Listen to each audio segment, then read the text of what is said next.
What's up? What's up? What's up? What's up? What's up? What's up? What's up? What is up? How are y'all doing today? It is Friday, and y'all know what that means. That means we're gonna have us a good old time tonight. I am your host, Emmanuel Eman Noisette. I want to thank each and every one of y'all for taking the time to hang out with your boy tonight.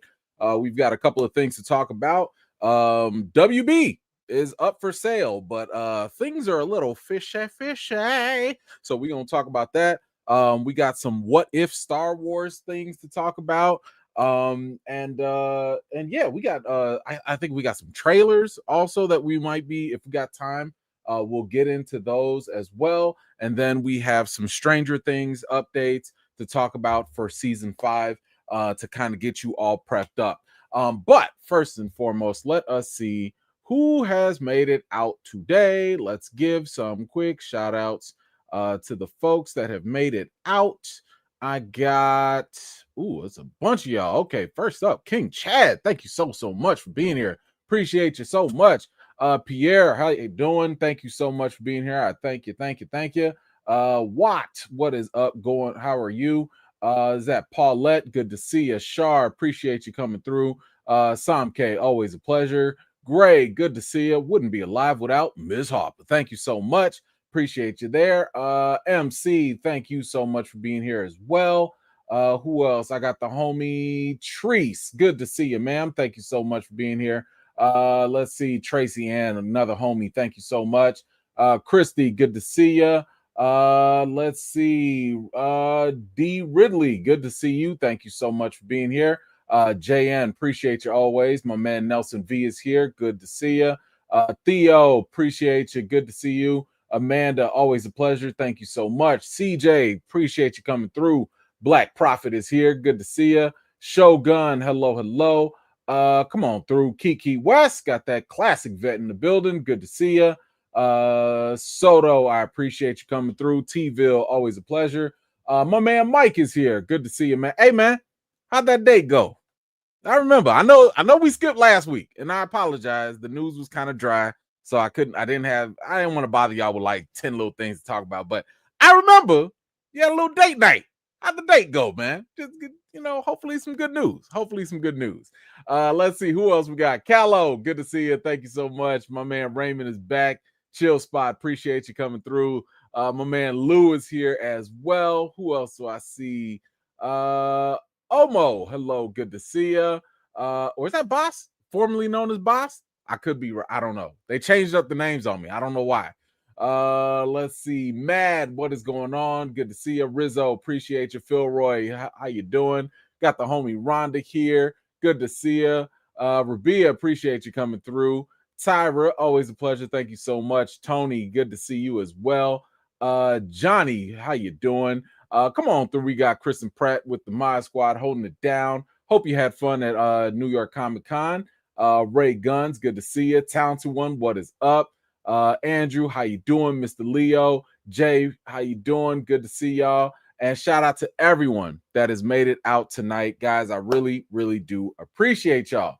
All right, let's see. Where are we going to start off tonight? Ooh, JM, what you got? Going on week 4 of this government shutdown. But always appreciative of the community and these live streams. Shout out, side note, make yourself some lemon pepper buffalo wings. First and foremost, yes. Now that I can make, and that I shall indulge right after this stream, because I have not had my dinner yet. So immediately after, I will have some lemon pepper and buffalo wings. Thank you so much. Appreciate you, especially for the recommendation. And man, listen, I'm hoping that these politicians will get themselves together, because it's only the average person in the middle getting all messed up in the mix of this. So hopefully they can get themselves together. Oh, my man Mike, what'd you say? Fabulas. Okay, all right, I'm happy to hear it. Good thing, good stuff, man. Good stuff. Thank you so much. All right, guys, let's get into let's do some quick updates and kind of go through some news throughout the week. Some olds. We'll go through some other stuff from the week before as well. But we'll go ahead and cover as much as we can here, get you caught up. Now, we talked about this before. It was it was a rumor before. It was a rumor before, but now we have, I guess, a little bit more confirmation. But we talked about this before, and that was with Miami Vice. Now Austin Butler is in talks to star as Sonny Crockett in the Miami Vice remake, and alongside him, which is now also no longer a rumor, Michael B. Jordan is also going to join as Ricardo Tubbs in this remake. Now, I've already told y'all before, I loved the Miami Vice when I was growing up. I watched it as a kid, but when it came to the movie with Jamie Foxx and Colin Farrell, I mean, it didn't really appeal to me. I get how it might have appealed to some people. It just, I don't know, it felt kind of out of date. To me, it feels like this should be an 80s thing. It felt dated back when it came out. I just don't see the appeal for it coming out later. And now to do another remake, I don't know. I don't know. But y'all tell me, you know, are you feeling Michael B. Jordan and Austin Butler? I mean, look, the stars are there, right? These are two talented brothers that are doing this. I get it. I just don't know if the property is enough to get people going. Now, if you're going to make this an 80s show or 80s movie, maybe I can see that. But even if you make it an 80s thing, who are you appealing to? People that are 45 and older? That seems limiting. Anyway, another another remake, I guess. And we talked about this was rumored before, but Prison Break. Apparently, there is a new Prison Break show, and this is going to be moving forward with Hulu, and it's set in the same universe. So it's the same universe as the OG show, but it follows all new characters. So this one, according to the log line, it says it follows an ex-soldier turned prison officer working at one of the deadliest prisons in America. Is that Alligator, Alcatraz, whatever? I don't know. And this person is going to be proving how far she will go for someone she loves. Okay. So I absolutely loved the first, I want to say the first 3 seasons of Prison Break. It got bad after a while. Like, it just lost steam to me after a while. It started to get repetitive. It started to like just feel like it was going for shock value over the actual story. And I wasn't a big fan of how it ended either. But to do a sequel or to a spinoff, I guess, it's got me wondering, like, how possible is this going to be as a success? You're now going to have a female who was an ex-soldier. Okay, so that lets me know she can fight. And she's going to go work at a prison to get somebody out who she loves. Maybe it's a relative, maybe it's a spouse. The fact that it's in the same universe, the only thing I can kind of think of now is maybe this woman is inspired by Michael and what he did to break his brother out, and maybe she gets inspiration that way. I don't know. But the fact that it's also coming straight to Hulu, I don't know. I might need a trailer or something, but I'm not immediately sold on this because last time I've seen spinoffs, I think about 24. Do y'all remember they did 24 and then I forget the brother's name, Corey Hawkins, I believe. They had him be the new Jack Bauer. Just not gonna work. It just, I don't know. Y'all let me know. Are y'all interested? Did y'all even like Prison Break? Feel free to let me know. Next up, we have okay, this is for the OGs here. An adult animated G.I. Joe and Transformers crossover series is in the works. Now, this is going to be based off of Robert Kirkman's Energon Universe comic series. Now, in case you forgot, Robert Kirkman is the same guy that is giving you The Walking Dead, and he's the same guy that's giving you Invincible. Speaking of which, this will be adult focused in a similar vein to Invincible. So now you have my attention. Okay. First, yes, I'm, Walking Dead. Well, I was a fan of the first 6, 7 seasons. And Invincible, I trust Robert Kirkman, right? This man has not failed me yet, right? I like what he's doing with Invincible. I like what he's done, at least with the beginning of Walking Dead. And you're making this animated, and you're making this adult, which means we're not getting that whole like after school special G.I. Joe. Hey kids, make sure you read your book. Nah, they probably they gonna be shooting. It's gonna be violent. It's gonna be some problems. Now, here's what I like about this also, because I had a lot of issues with the last Transformers Beast or whatever movie, and the news that they were going to all of a sudden do a crossover and have the G.I. Joe show up and all this stuff. And to me, I was like, what are you talking about? We don't even know if a live action G.I. Joe is going to work. Like, you just going to jump the gun and just hurry up and do a crossover with a Transformers franchise that's already like on its last legs. So to me, that was poor planning. But this could be interesting. If you make the adult version, even if it's animated, this is a good way to test the waters to see, can Transformers and G.I. Joe actually work with today's audiences. So I like this. And you got Robert Kirkman on it. I'm with this. I am with this. I'm here for it. Let's go. Y'all let me know, how do you feel about this? Is this something you'll give a shot? Will you watch it? Feel free to let me know. Let's see. Next up, Mortal Kombat Part 3 is already at the works at WB. Y'all, we haven't even seen Part 2 yet. We ain't even seen it yet. WB is already working on Part 3, which lets me know that they're clearly trying to make Part 2 end on some sort of cliffhanger. Like, somebody gonna die, the earth is gonna be in trouble. I don't know. Whatever it is, it's going to be a problem. But this is what worries me.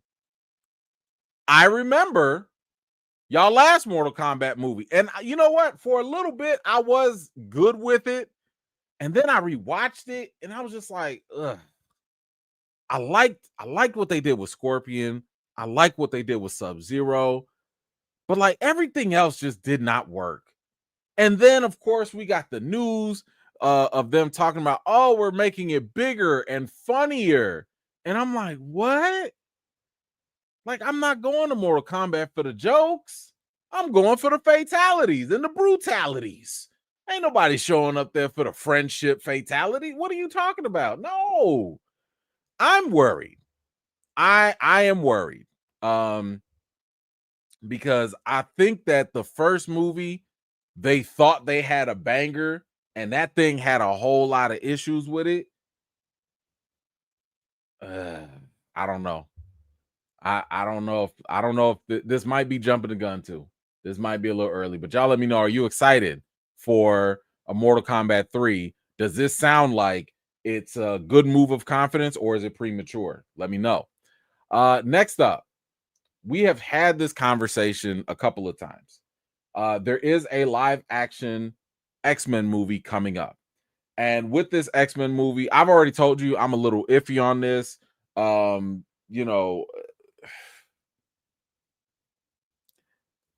Right now, the bar for Marvel with the live action X-Men movies is don't be as bad as Fox was. Fox had some good X-Men movies and some really bad X-Men movies. And remember, I need y'all to remember, for the longest time, when that Apocalypse movie came out, when that Phoenix movie came out, when Last Stand came out, when Fox was messing up, what did we keep on saying? Please, somebody sell this back to Marvel, right? We kept on thinking Marvel was going to save the day. And maybe they will, right? Maybe they will make the X-Men have some justice. Maybe they will, right? But along this way, we've always been talking about, like, all right, who's going to play Wolverine? Well, they're going to make him, it's going to be Hugh Jackman, and they're going to have him be Wolverine till he's 90 and all this nonsense, right? But the other question has been, who y'all gonna get to play Professor X? Now, I have said Giancarlo Esposito, I thought would be a fantastic pick, right? I know a lot of people said, nah, he should play Magneto. No, listen, he could play a really good Professor X, in my opinion. But somebody else has thrown their name into the hat, and that is none other than Morpheus himself. Lawrence Fishburne says that he would like to play Professor X in the X-Men reboot. Ooh. Okay. So I can see it. I already know who's going to be mad about it. I mean, I'm not mad at this. If they wanted to have him play that role, I wouldn't be mad at it. I mean, again, I feel like him playing Morpheus is nothing different than a young Professor X, right? So, but of course, if you got that black, Lawrence Fishburne, who y'all gonna get to play Magneto? Who is going to play Magneto? Now, I know everybody gonna say Denzel Washington. Listen, it does not have to be Denzel Washington. I would not be mad. But Lawrence Fishburne, listen, my man got time. He got time. And, after Secret Wars, I know he was playing Bill Foster or whatever. Listen, everything can get remixed. Okay? No, nothing is permanent. I'm not going to be mad at this. Okay? Especially if they're doing this from a multiverse perspective and all that. I don't think it's too bad. But y'all let me know. How do you feel about Lawrence Fishburne playing Professor Xavier? Is this a step too far? Is this too much? Does it work? Let me know. Now, on the business side of things, we've seen companies have brilliant ideas, and they would do things like, I mean, even HBO. Y'all remember HBO was HBO Now, HBO TV, HBO Max, back to HBO. Like, what are we doing? Right? But it looks like Apple said, hold on and hold my beer, because we about to rebrand. We about to change it up. So Apple TV Plus has now come out with a brand new logo, and they're not playing with y'all. Okay? They are not playing with y'all. Apple TV is now rebranded to Apple TV with a new vibrant identity. I'm gonna let y'all marinate. Check my oh God. See, she just okay. Thank y'all. Appreciate y'all. And wife don't even care and interrupt the live. Just take care of this business real quick. Of course, this has to do with other stuff. 1 second, y'all.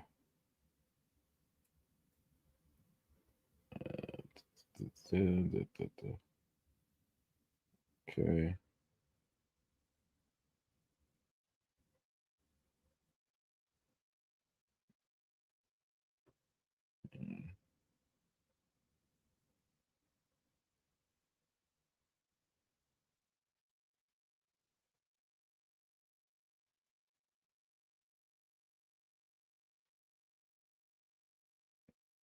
Okay. Okay.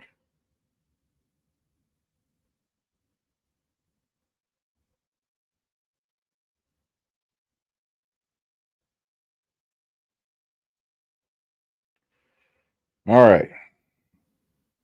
If she's watching, it is done. Thank you. Thank you. All right. Okay. Thanks, guys. Appreciate it. This non-emergency. Anywho, what do y'all think about Apple TV's brand new logo going from Apple TV Plus? First of all, I actually kind of like this. I thought this was kind of dope that they had the nice bright thing, but now y'all go. How y'all gonna go to a dingy logo? Like it's all bland. This was shiny. This was shiny. It was different. You know, yeah. All y'all did was take the shiny plus out. Anyway, feel free to let me know what you think about it. Oh, we got a little DC news. So, I told y'all anytime we get any news about this, I'm about to actually, we're going to talk about it. I've been looking for everything and anything related to Constantine with Keanu Reeves because it is one of my favorite movies forever. And James Gunn has said that he has discussed Constantine 2 with Keanu Reeves, but hasn't read a script. He says, I've discussed it on and off. I discussed it with Keanu, but I have not read any script yet. Listen, would y'all please get this man a script? Please get him a script. Y'all know he will sit here and not go forward with the movie until, according to James Gunn, there's a script. Please give this man a script. Put this in his hands so he can read it asexually. Okay? Please. We need this to happen. Okay? Now, I know Keanu's been, doing his thing with John Wick and all that. Listen, everyone's not going to be here forever. These things take time. Get on it. Please. But I'm happy that they having talks. That makes me happy. Here's something else that makes me happy. Director Michael Chavez says the Conjuring series is definitely over. He says it is done. This is the final chapter. That's why we called it The Last Rites. It's the last one. There's no other Conjuring movies. It's absolutely the end. Thank you. Thank you. Because they were trash. First 2 Conjuring movies, fantastic. Shout out to James Wan. Everything after that, bad. They just got bad to worse to straight booty cheeks. No, thank you. Now, the very last one was not terrible, but the ending was bad to me. I didn't like the ending of the very last one. But the fact that y'all not going to milk this anymore, thank you. I'm okay with that. Now, I do believe that they said that they were going to do a prequel TV series. Maybe that can work, but these movies, thank you for stop wasting my time. Thank you. I appreciate that because I'm a creature of habit. If I see these things, I'm like, oh, I got to go watch it. And then I torture myself with bad movies and I don't like it. So I appreciate the fact that it's done. Thank you. For you scary heads, I need y'all to maybe close your eyes or something. But welcome to Derry, okay? With Pennywise. I need y'all to know, heads up, Pennywise will not appear. He's not going to appear until later in the season. And one of the things that was said here is that it's a shape-shifting creature. And in the movies, there's only so much space to see those non-Pennywise manifestations. So, first and foremost, we absolutely will be covering Welcome to Derry. Okay. Now, Welcome to Derry, if I'm not mistaken, I believe it comes out on Sunday nights. So, Sunday night, y'all need to go watch Welcome to Derry. So, I'm going to give y'all that time. And then on Monday, we're going to meet up, go live, and we will react to it. Now, I'm not going to do no deep dives or nothing like that, but we will go through it kind of like how we've covered the other stuff. But yes, we will be going through this. Now, again, let me give y'all some warnings. Okay, I'm going to give y'all some warnings. So you got the first warning right there. It is a shape-shifting creature, so you're not going to see Pennywise the clown until later. Yes, myself and other people in the media, other press, journalists, whatever, we have seen the first 5 episodes, right? Now I have seen the episodes a while ago, so I need to go back and rewatch them, and that's going to kind of help me watch it with you guys because I kind of forgot some stuff. I'm trying to think if there's anything else. This is scary. Now, not scary for me, but it's scary for y'all. I know it's going to be scary for y'all because y'all some scary heads. It's scary for y'all. So I'm letting y'all know this right now. If you were scared of the It movies, this might jack you up a little bit more. They not playing in this one, okay? I can't help y'all beyond just this warning right now. So if you decide to go watch Welcome to Derry, this on you. It's on you. You've made a choice, okay? But I will say there's a lot to talk about, okay? There's a lot to talk about. So I am excited to go on this journey with y'all and talk about it because I like the It series. I think I like the old 90s movies. I like the more recent ones. I'm here for this. But if you scared, go to church. Okay? Because this ain't for you. I mean, it could be, but it ain't. But it might, but it's not. So if you want to watch it with me, come on through. We're gonna watch it we're gonna react to it on Mondays. But yes, you have been warned. And do with that what you will. I cannot wait to talk to y'all about that. Yes. All right. So again, temper expectations when it comes to when Pennywise shows up. All right. Next up, we have The Boys. We got a quick update for The Boys. The showrunner Eric Kripke says The Boys picks up about 6 months after Gen V season 2 ends. So if you have seen Gen V season 2, which is I liked it. I liked it a lot. I thought it was really good. This does take place. It's a time jump. So just keep that in mind that, the events that happen in Gen V will have a little bit of a crossover, and it's going to take 6 months after that, take place 6 months after that. So I'm down with that. And I believe the showrunner also said that there's, he said something like everyone at this point in time has bought into the Kool-Aid of Homelander, and there's a resistance that's going to be happening at that point. So we'll have to see what that all entails. Next up, we have a partnership going on. AMC and Netflix have finally decided to work together. The theater chain is going to show K-pop Demon Hunters on 400 screens during Halloween, with discussions going on other theatrical opportunities. So, of course, y'all know I took my kids to go see this in the theaters. Don't regret it at all, but I am absolutely not going back again. I'm not mad at it. They had when we went, there was a whole bunch of people that showed up. It was a nice way to kind of double dip into the K-pop Demon Hunter phenomenon. But matter of fact, they probably should have done this first.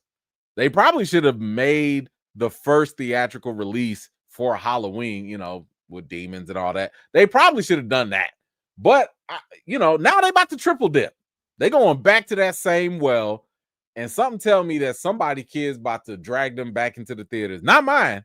I told them we got K-pop Demon Hunters at home. Like, listen, I took y'all out for the first time.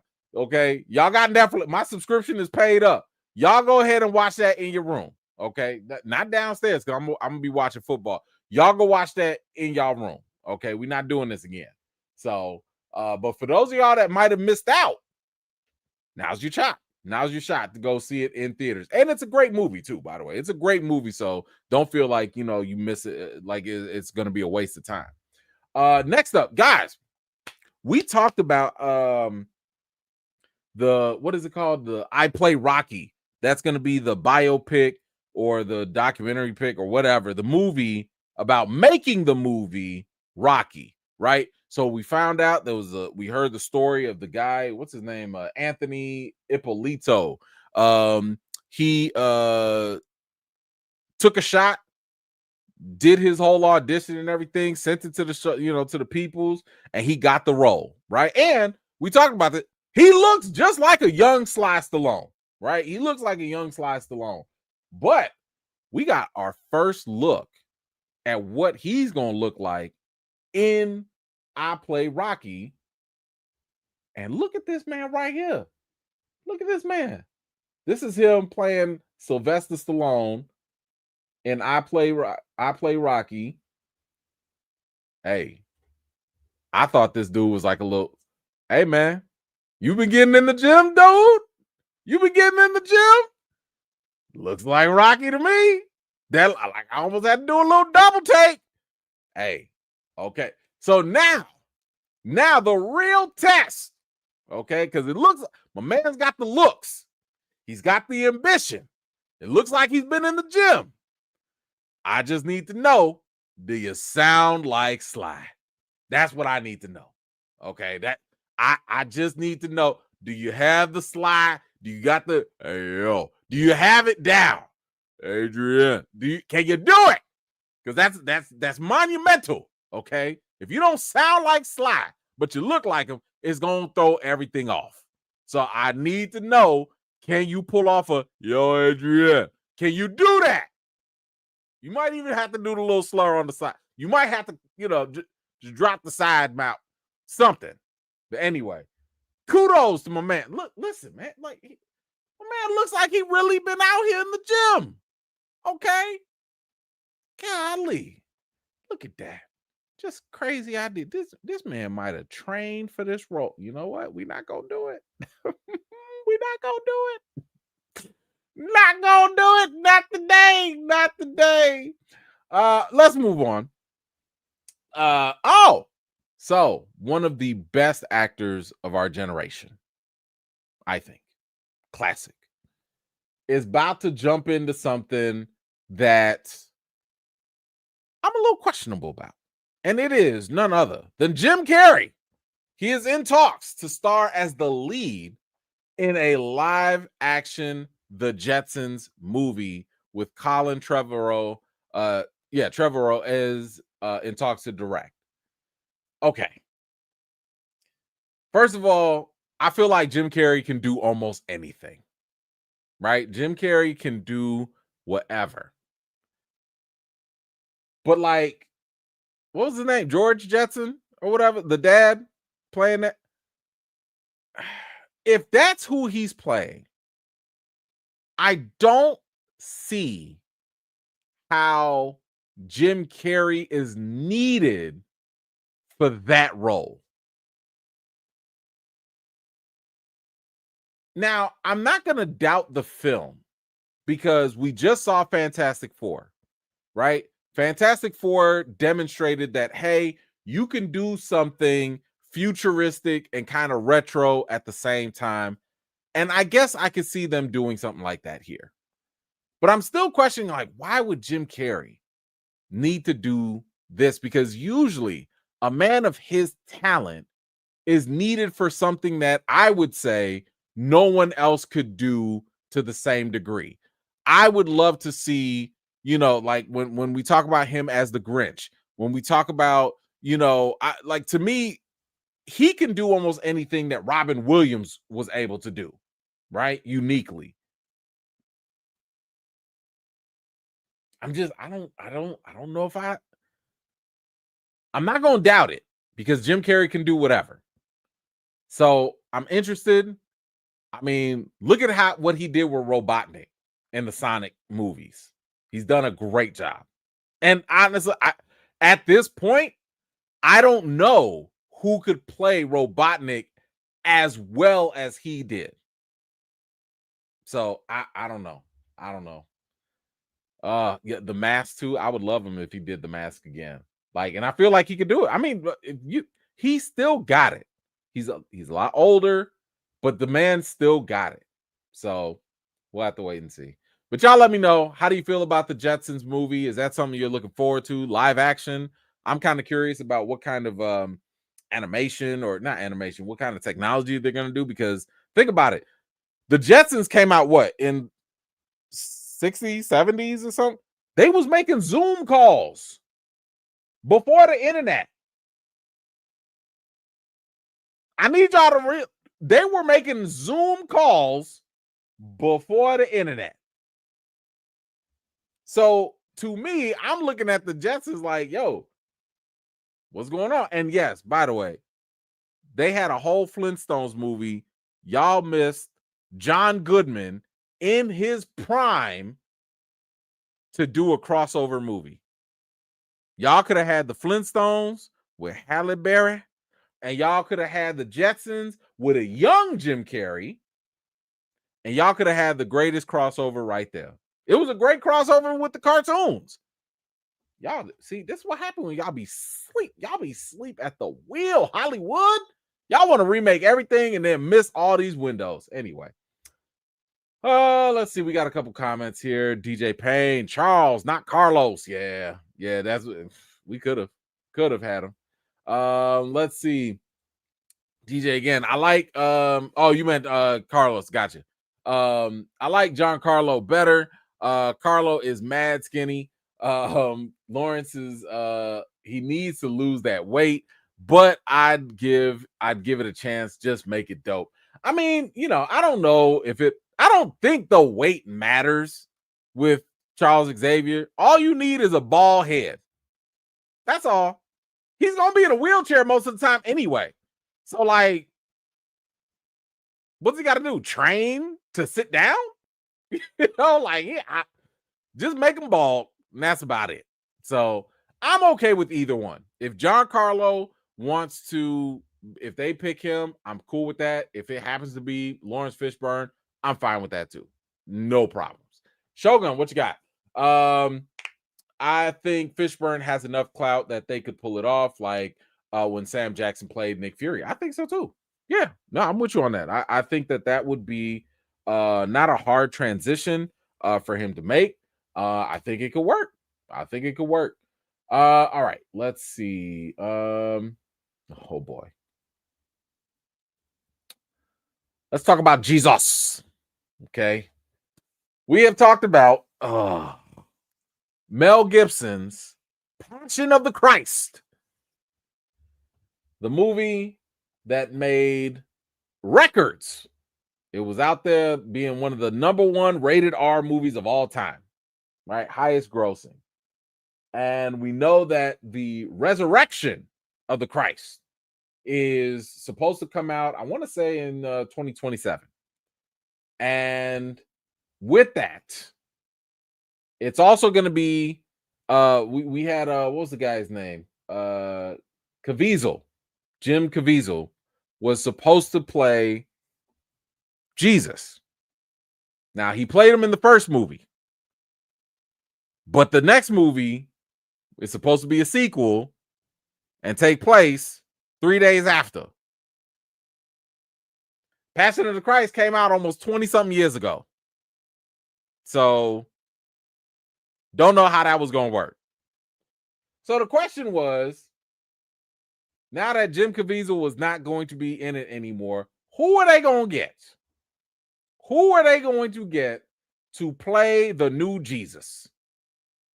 And I told y'all, this could have been an excellent opportunity for Mel Gibson, who's, by the way, already had his certain history with anti-Semitism.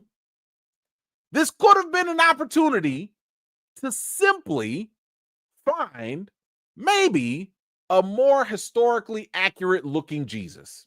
And for those of you that don't know, Jesus was a brown man.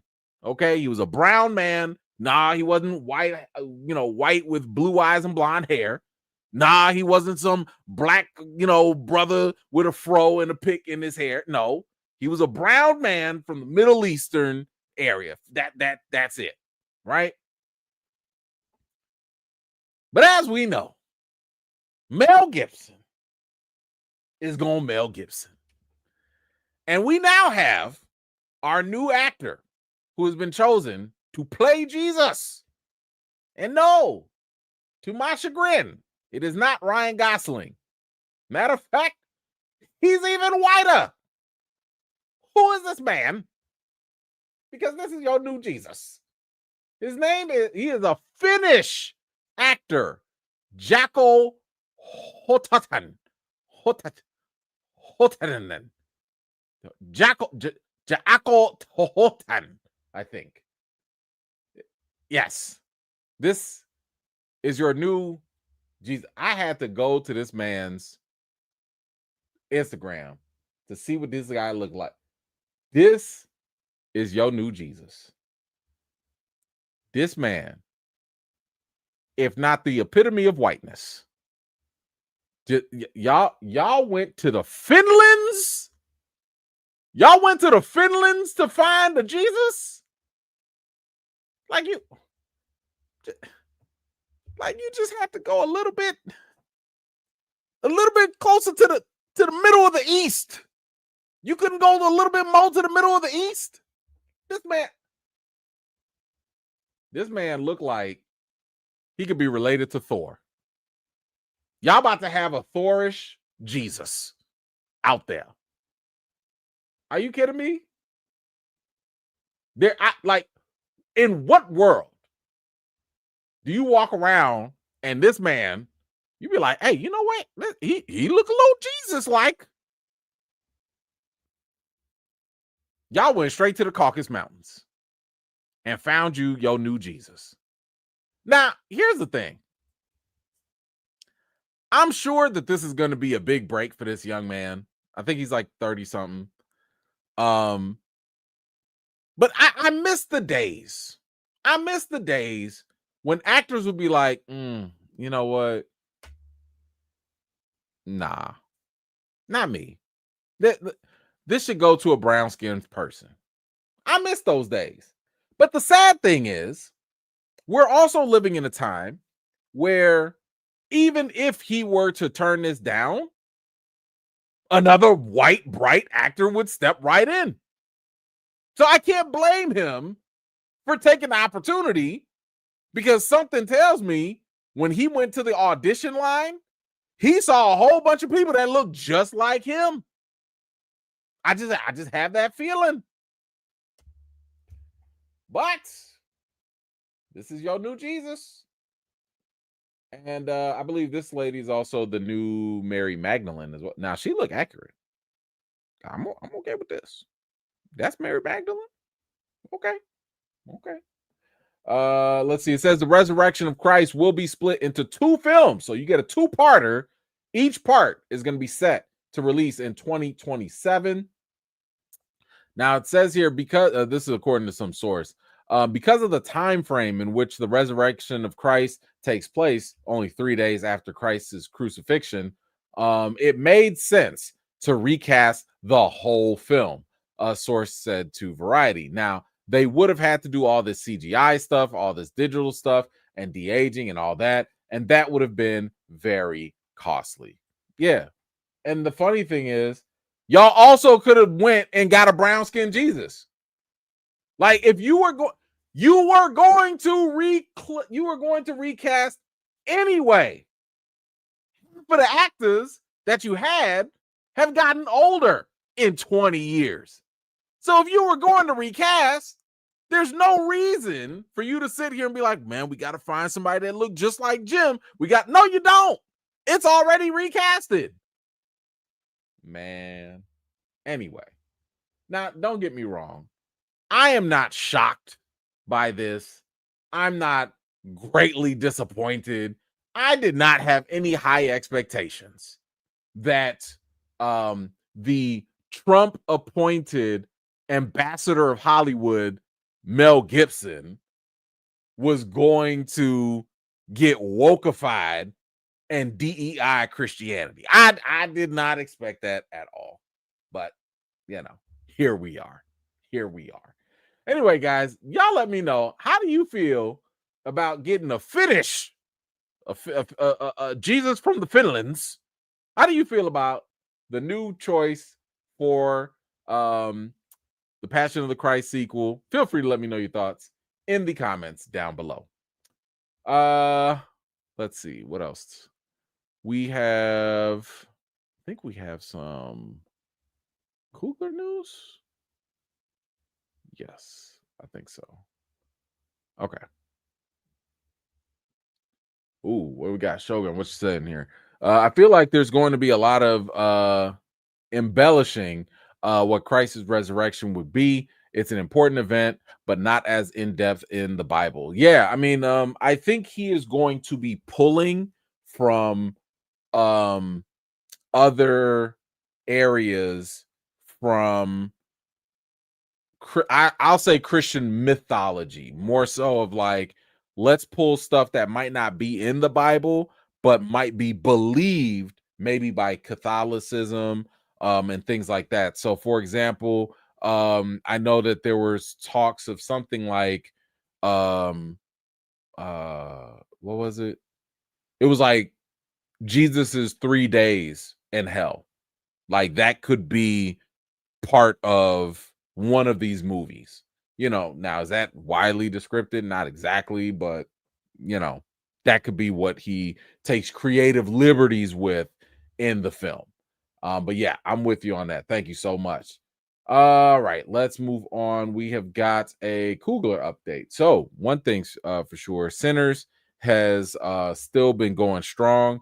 Um, and for anyone who is interested, in addition to other things being released on Halloween, you also have Sinners being re released for Halloween. And that is going to be in select IMAX theaters. So you can really go back and watch the movie the way it was intended. So, again, if you missed the boat, and I don't know how you did, but if you did, you have the opportunity starting October 30th to November 5th to watch Sinners in all its magnificent glory on the biggest of screens in IMAX theaters. So feel free to go check that out. But while that was happening, Ryan Coogler actually had there was a screening for Sinners, and I think they did this like in a cemetery. First of all, no, just no. Like, I barely even like going to cemeteries outside of funerals. To watch a movie, especially a scary movie, y'all can miss me 5 days till Sunday. No, no, just no, not never. Y'all not paying me. What? And it was at night.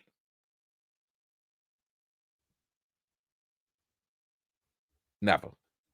Anyway, Ryan Coogler, while he was there, had some things to say during being interviewed. So we did get a couple different updates on some projects and stuff. Um, First up was about the reboot X-Files that he is going to be doing. He said, like my relationship with Rocky with my dad, the X-Files is one of those things with my mom. My mom means the world to me. I want to do right by her and the fans. My mom has read some of the stuff I wrote for the X-Files. She's fired up.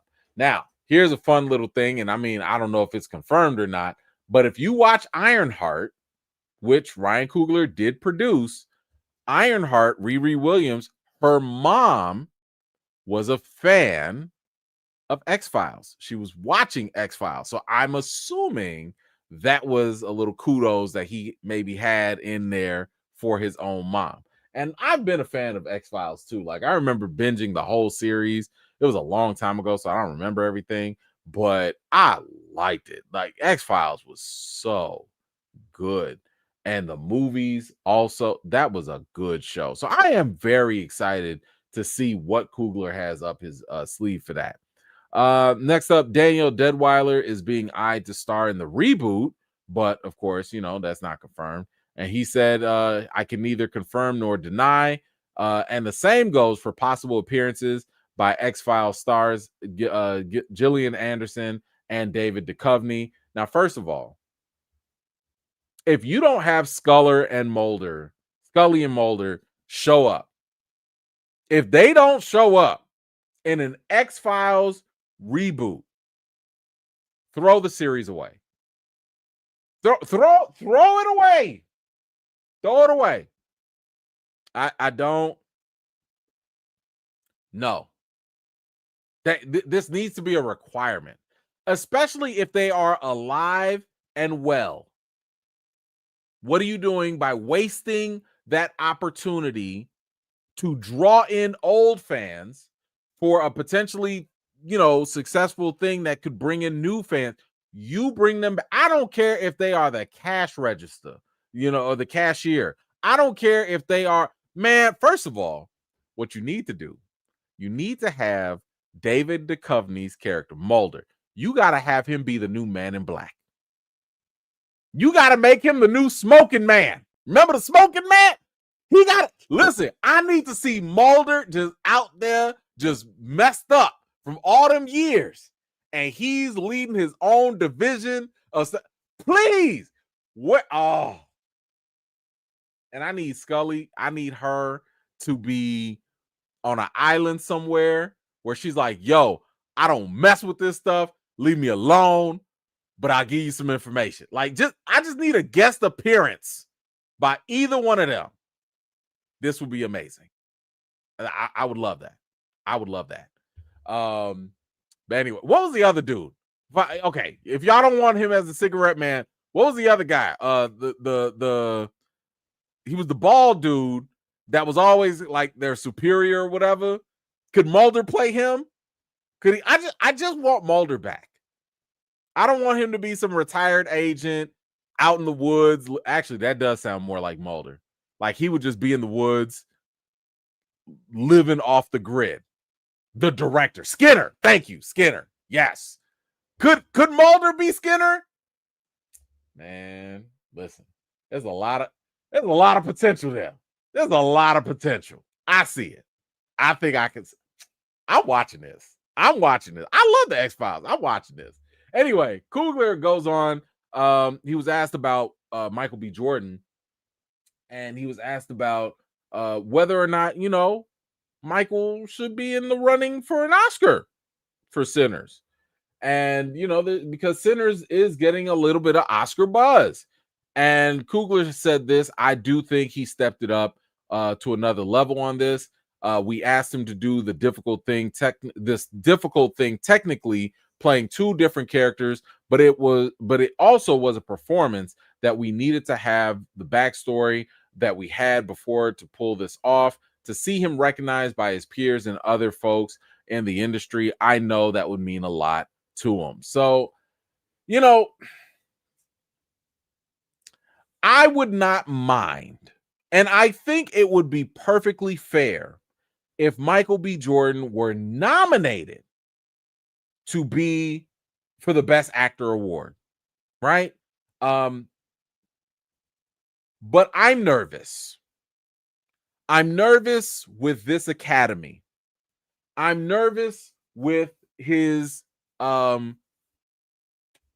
peers, because unfortunately, and I don't know how widespread this is or not, but even in my little media press circle, I still hear people say, I haven't seen Sinners. And I'm like, what? How? Why? And it's not just the I haven't seen Sinners part. It's also the thing that I remember Jordan Peele's Us and Lupita Nyong'o, who did a fantastic job in her role, in her dual role, and it got little to no love.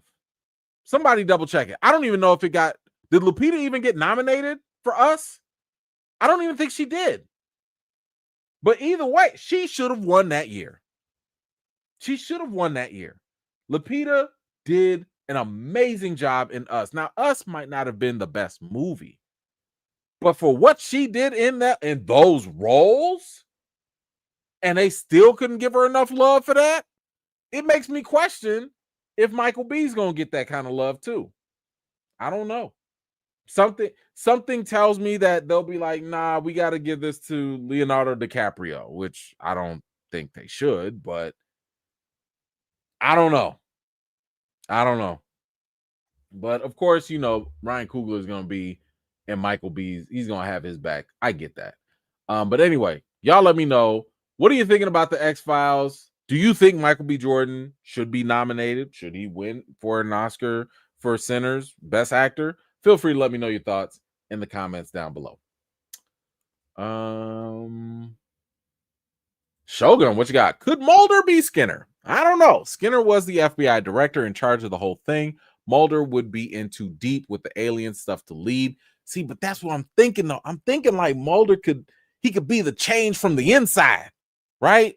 Like he could move up the ranks and he would be the one to green light the secret projects, right? Like he'd be like, hey, we got this thing going on in Colorado. I need you to go and investigate, but this is off the books. If anything happens, I don't know y'all. Like I need Mulder to just be on it. No, we not.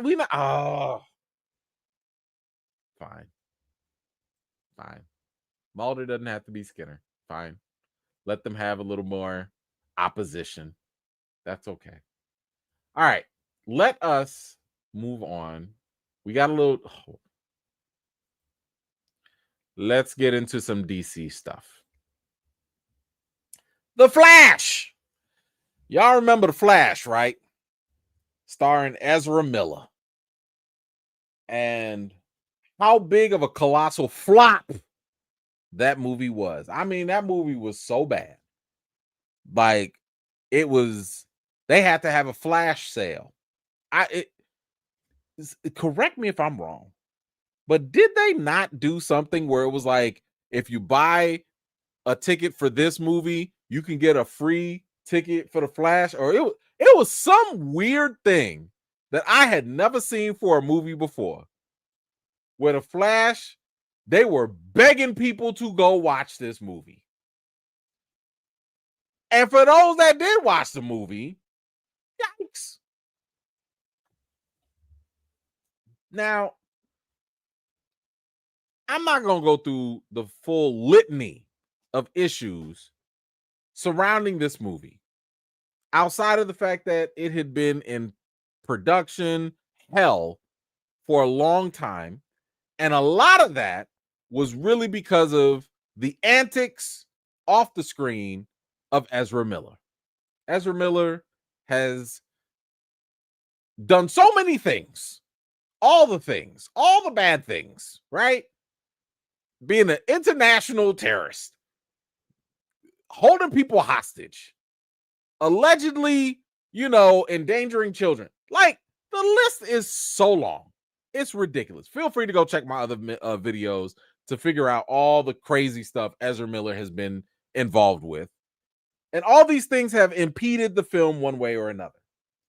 Now, one of my biggest critiques, because this is not about Ezra Miller, one of my biggest critiques has always been on the people involved, because I felt as though a lot of them were enabling Ezra Miller, making excuses for Ezra Miller. And one of the main people is Andy Muschietti. Now, Andy Muschietti is he directed the It movies. He is going to direct Batman, Brave and the Bold, and he's also the one who directed the Flash film. Real quick about the Batman, Brave and the Bold. Muschietti did tease that updates on that film are coming in the next couple of months. So just FYI for anybody looking out for that. But that's not what we were here for. Andy Muschietti, who is currently in charge of, he's also doing the It Welcome to Derry series. During this whole series, he was also interviewed and asked about different things. And one of these things was what happened with the Flash, right? So he shares his thoughts on here about what happened with the Flash and we can finally get his perspective after this massive flop. Keep in mind, WB lost money. If I'm not mistaken, they lost money on this. So when asked how he processed the experience, he shook his it shook his confidence, or whether it shook his confidence. He admitted to feeling disappointed, but emphasized his resilience. He says, "No, we just moved on and understood that sometimes there's a headwind and a project that you decided that you dedicated a lot of work to, and we're very proud of it. And I think it's a good movie." You do? Okay. All right. He thinks The Flash is a good movie. All right. He continued, acknowledging the reality of the film's poor box office performance. He says, "A lot of people did not see it, but you know how things are these days. People don't see things, but they like to talk crap about it, and they like to jump on bandwagons. They don't really know. People are angry for reasons that are unrelated to these things."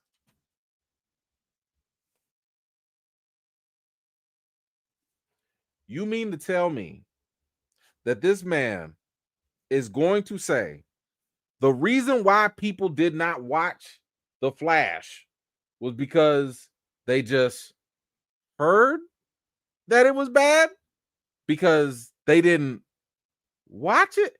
What? Hold on. Let's figure this out. I just want to see something.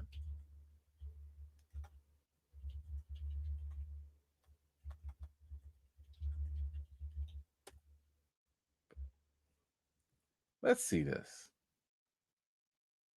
Because he said, didn't nobody go see this movie? He might be a little right. Because only 5,000 plus people verified this. I don't even know how this got a positive rating. But 5,000 people is not a lot. That's not, you know who went to see this? The Snyderites. All 5,000 of y'all Snyderites. That's who went to go see this movie. But you mean to tell me that while this movie came on the streaming, you don't think that had anything to do with it?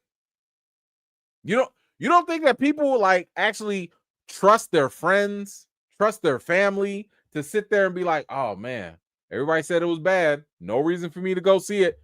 I don't think that's about jumping on a bandwagon. I feel like that's a matter of trust. That's a matter of trust. Okay? If my friend who knows what I like and knows what I see tells me, "Hey, this movie is trash, you're not going to like it," I'm going to trust them versus and probably trust the plethora of other people that also said this movie was not good. You really believe that if more people saw that with that bogus CGI, with that bogus visual effects, with that weird awkward stuff that Ezra Miller was doing, running around half naked and stuff, like what? That okay. Okay. Anyway, he goes on to talk about Ezra's off-screen controversies and how it impacted the film's reception. He says, "Of course, we had a publicity crisis, that's what you call it, with Ezra. That is undeniable, and I'm not questioning that. But yeah, we love the movie, and actually, we really recommend it." To who? Who are you recommending this to? Are you recommending it to Ezra? That's who else are you going to talk to? Listen, all 5,000 Snyderites already saw it. Who else are you going to recommend this movie to? Who else is out there? Everyone who wanted to see this movie has already seen this movie. That's it. And I mean, you said a publicity crisis. Publicity crises. Crises. What's the plural for crisis? It's a whole lot. It wasn't just one. There was one almost every week, almost every other day. I remember for a good almost a year, y'all. Y'all know y'all were here. It was almost not a week that could go by without it being Miller time. Y'all already knew. I like how he just boiled it down to a crisis. He says, I just watched The Flash like a week ago and loved it again. All right, sir. See,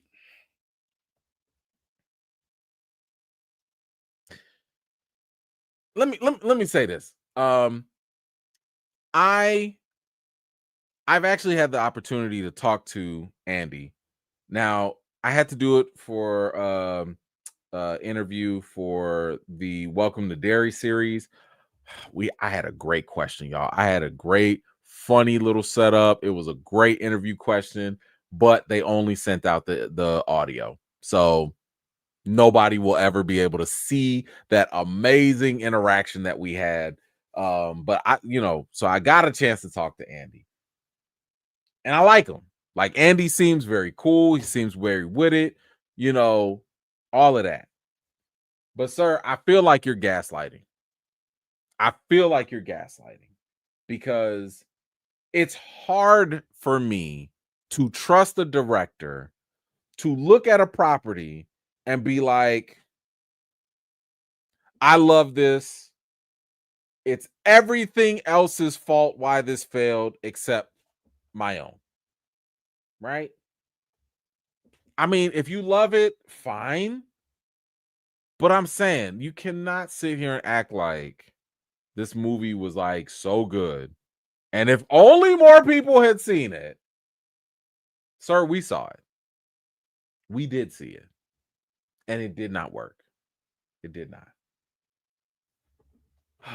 And this is why I have trust issues when it comes to Batman Brave and the Bold. Because if you could look at The Flash and sit here and say that's good, I have to question what you're going to call good for Batman. I have to question that. And I remember y'all was sticking for Ezra. Y'all was sticking up for him. I didn't forget about that. Y'all made every excuse in the book despite this man being arrested and harassing people and all. Oh, but Ezra, he's so good to work with. Ezra, y'all. This is why, like, are you gaslighting me? Are you playing with me? Anyway, y'all let me know. What do you think about what he had to say? The excuse for why the Flash flopped. Are you buying it? Are you not buying it? Feel free to let me know your thoughts in the comments down below. Nelson, has Ezra did any movies since The Flash? I don't believe so. I believe Ezra I think they were in talks for something. But I don't think anything's been completed. Not that I know of. But thank you so much. Next up. Oh boy. The Hulk. Now, we've talked about the Hulk a number of times on this channel. I have made a whole video in the past, which I still think holds up today, about how Marvel has failed the Hulk. And the Hulk that I'm specifically referring to is Mark Ruffalo's version of the Hulk. It has just not been living up to expectations. So recently, Mark Ruffalo was interviewed, and he was asked about making a solo Hulk movie, right? Which, I think a lot of us have wondered about, thought about, maybe even dreamed about. So here's what Mark Ruffalo had to say about a solo Hulk movie. When he was asked if he wants to make a solo Hulk film, he says it's not really owned by Marvel. Hulk is a universal property. I don't know if it'll ever really come to be, honestly. We keep talking about it, what it would be. There's been so many Hulk movies already. It's like, does anyone really even want another one? But I want one. I think audiences would be into it if we could crack it.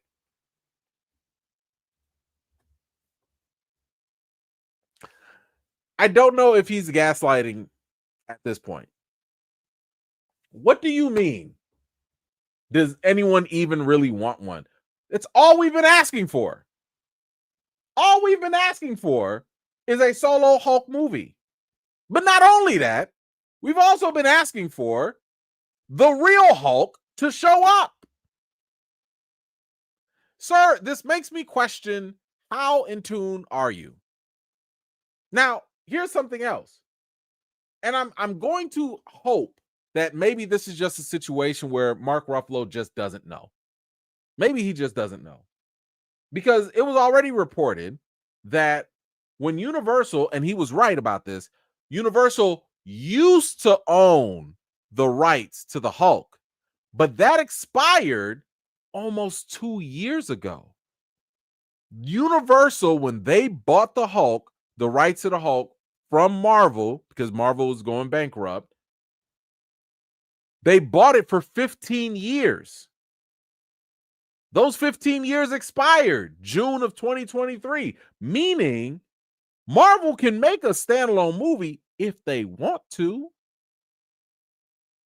And the rumors were already out there that they were working on a solo Hulk movie. This man said there's been so many Hulk movies already. All two? Two of them? Or are you counting the 1970s whatever Hulk movie back in the day? 3? Wasn't that a TV movie?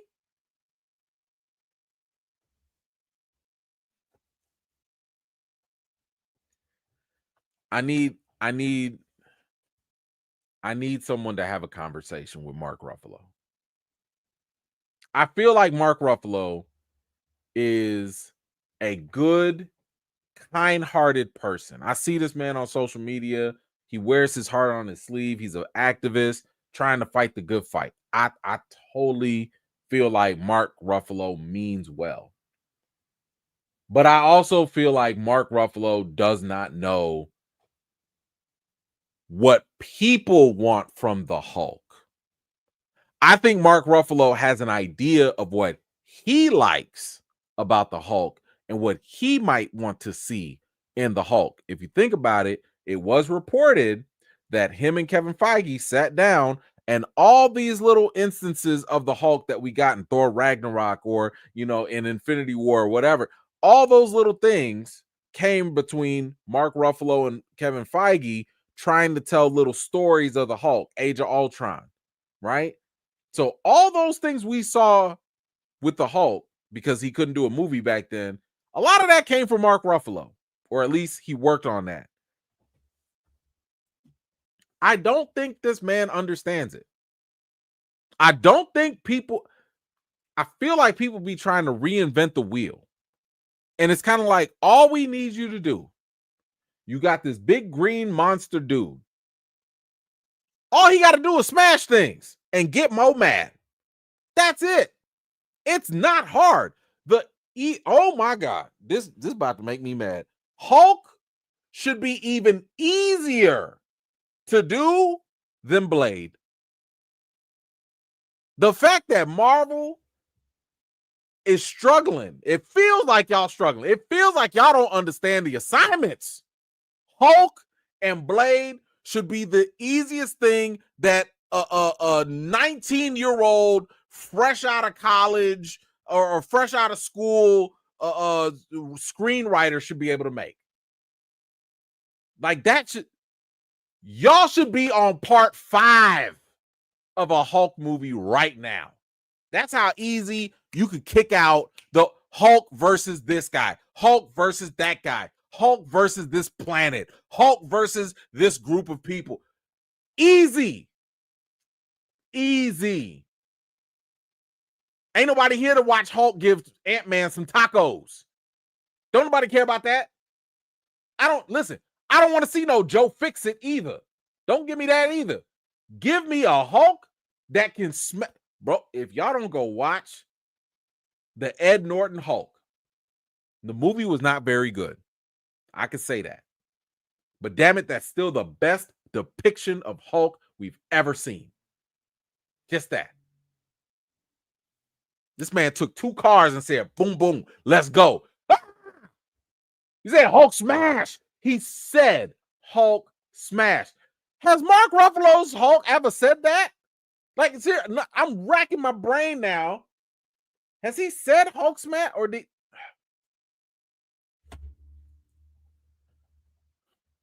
I need somebody to talk to Mark Ruffalo. Respectfully. I need somebody to say, hey, Mark, I know you probably have some great ideas or whatever. It ain't that complicated. We need Hulk to go fight and to get mad and to go fight some more. That's your movie. That's it. We don't need no conversations. If you've seen the TV series Primal, and I know we've talked about Primal. If you've seen Primal, you know you don't need a whole lot of dialogue and be all about that action. Marvel wants to do something different. They want to do something new. Go make a Hulk movie where ain't no real talking going on. The only talking he doing is with his fists. I bet you that'll still make you $500 million. I bet you. Anyway. This man said, I think audiences will be into it if we could crack it. This is what I'm talking about. What do you mean if you can crack it? What is there to crack? If you can crack it, what is there to crack? The only thing the Hulk should be cracking is skulls and bones. That's it. That's all Hulk needs to crack. Who y'all gaslight me this whole boy.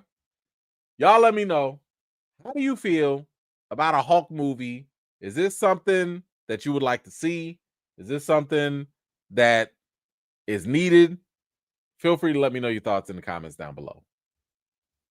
It's ridiculous. Let's switch over to DC. The DCU. James Gunn already has established his DCU. And we also know that we gotten a Superman movie already. We got Supergirl coming up. And we got a couple other things that are happening, especially after Peacemaker. If you've seen Peacemaker, the end of season 2 kind of teases what might be coming up next. But James Gunn was at he was doing some sort of joint interview with some YouTubers, and they basically asked, like, all right, man, like, where are we going with this? Who's the next big bad? Like, what is happening?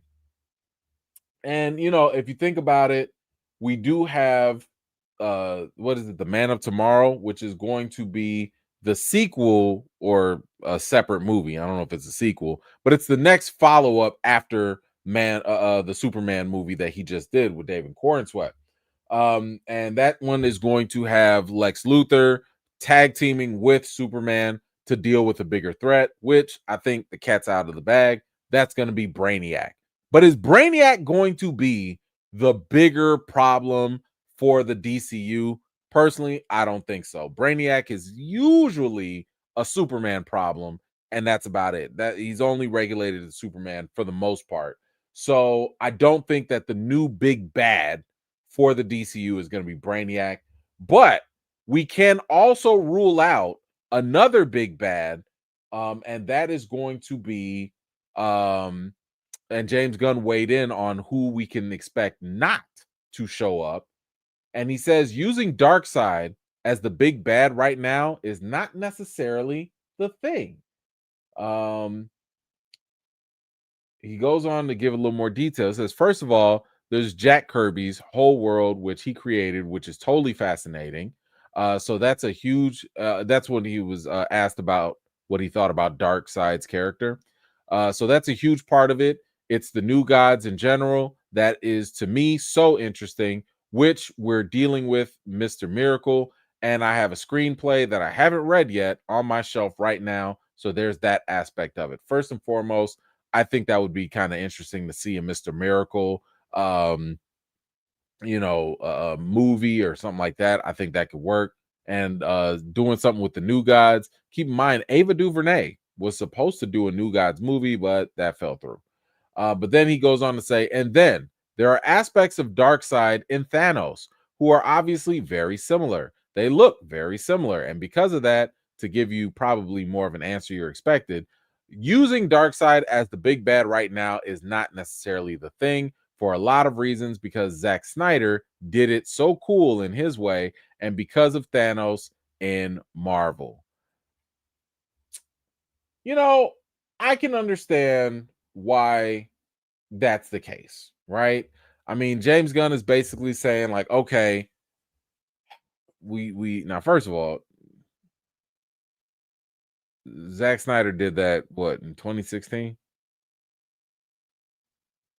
We got enough time. If you wanted to use Darkseid, I'm very okay with it. It ain't gotta be the Darkseid that forgot where the planet was with the mother thing, like the whole device, the whole that Darkseid. That's the one that was done well. The one that couldn't. All right.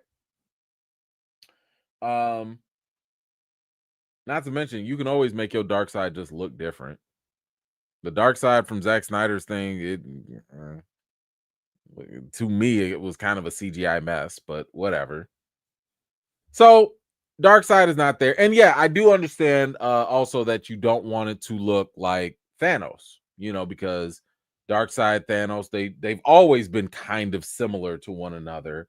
But I think that just means that you can always elevate the character in a different way to make that look and feel different, but that's fine. So I do think that now, if you're not going to have Darkseid, if you're not going to have Brainiac, I think the only next level that you can go to, because keep in mind, the big bad that they want for the DCU, it has to be somebody or something that the Lanterns have a problem with, that Superman just can't defeat, that the Justice League, like, you will need the Justice League to defeat. I think they're going to go with the Anti-Monitor. The Anti-Monitor is probably going to be that universal and maybe multiversal threat that the DCU is going to have to deal with. So yeah, I do think that that the Anti-Monitor will be there, and especially if you've seen the end of Peacemaker, the multiverse is in effect in the DCU. And if the multiverse is in effect, it makes sense, I think, to bring the Anti-Monitor around, and that could bring about the return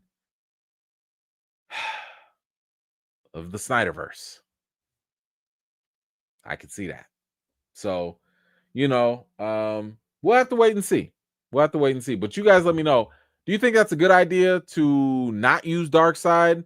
Do you think that they should go that route? Whatever you think, feel free to let me know your thoughts in the comments down below. All right.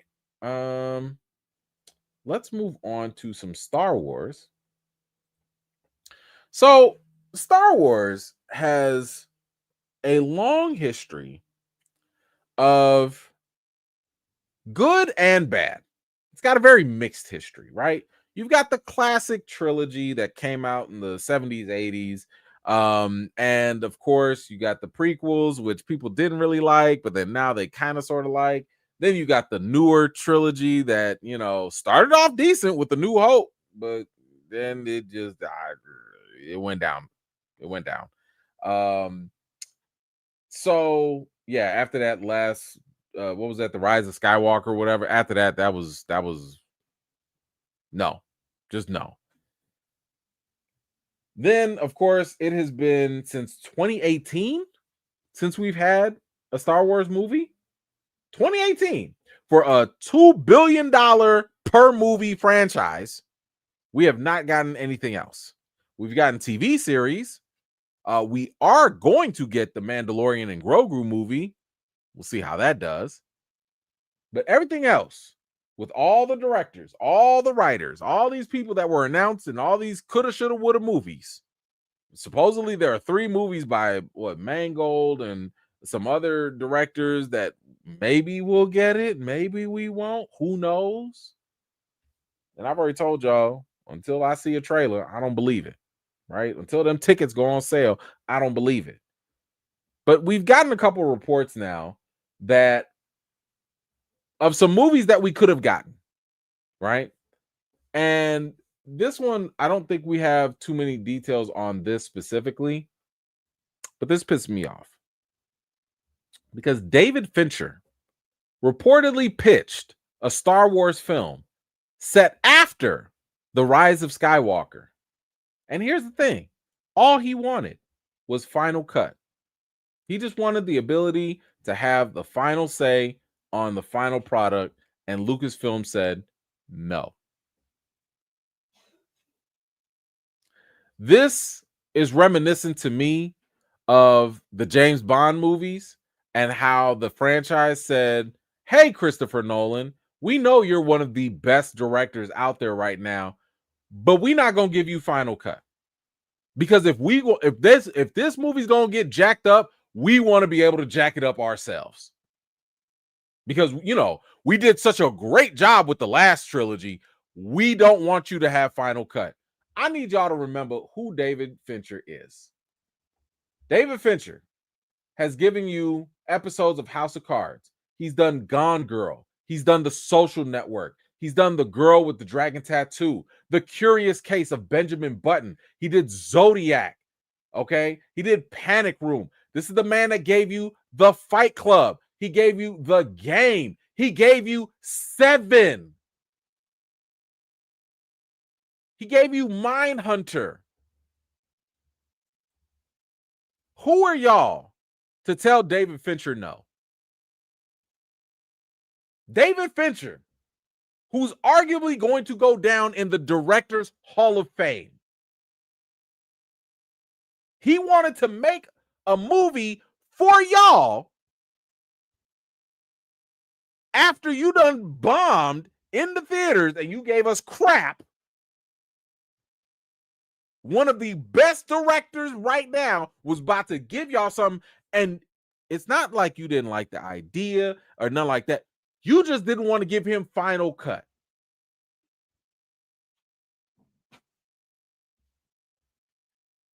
This is why I have trust issues with Lucasfilm. How can I trust y'all when y'all have some of the best talent begging, working, pitching to you stuff that they can do? And they're I would argue his resume is better than Star Wars' resume. If David Fincher if I'm a studio and someone like David Fincher says, "Hey, I got something, I'm gonna make it dope. Only thing is, I just want to make sure that I can do the final thing." Sir, here is our checkbook. It's blank. Fill it in when you're done. There's nothing else to talk about. Why don't y'all like money? Why don't y'all like awards? Because that's what David Fincher was about to give y'all. He was about to give y'all a Star Wars movie that was going to make bank and probably be so good it would get awards consideration. But y'all said, "Nah, we don't want that. We don't." Is that quality? No. No. Why are y'all allergic to goodness? I don't get it. Oh, saying no to David Fincher is diabolical. That is diabolical. Do you know how many franchises would love? I mean, the man is already doing Squid Games. He's doing an American version of Squid Games. And it's probably going to be good. It's probably going to be very good. Anyway, in addition to the shoulda, coulda, woulda David Fincher Star Wars movie we could have had, Adam Driver apparently wanted to do something himself. That's right. He had a Star Wars movie idea that he also wanted to do. And let's see what exactly he was going to do with this. and what this entailed.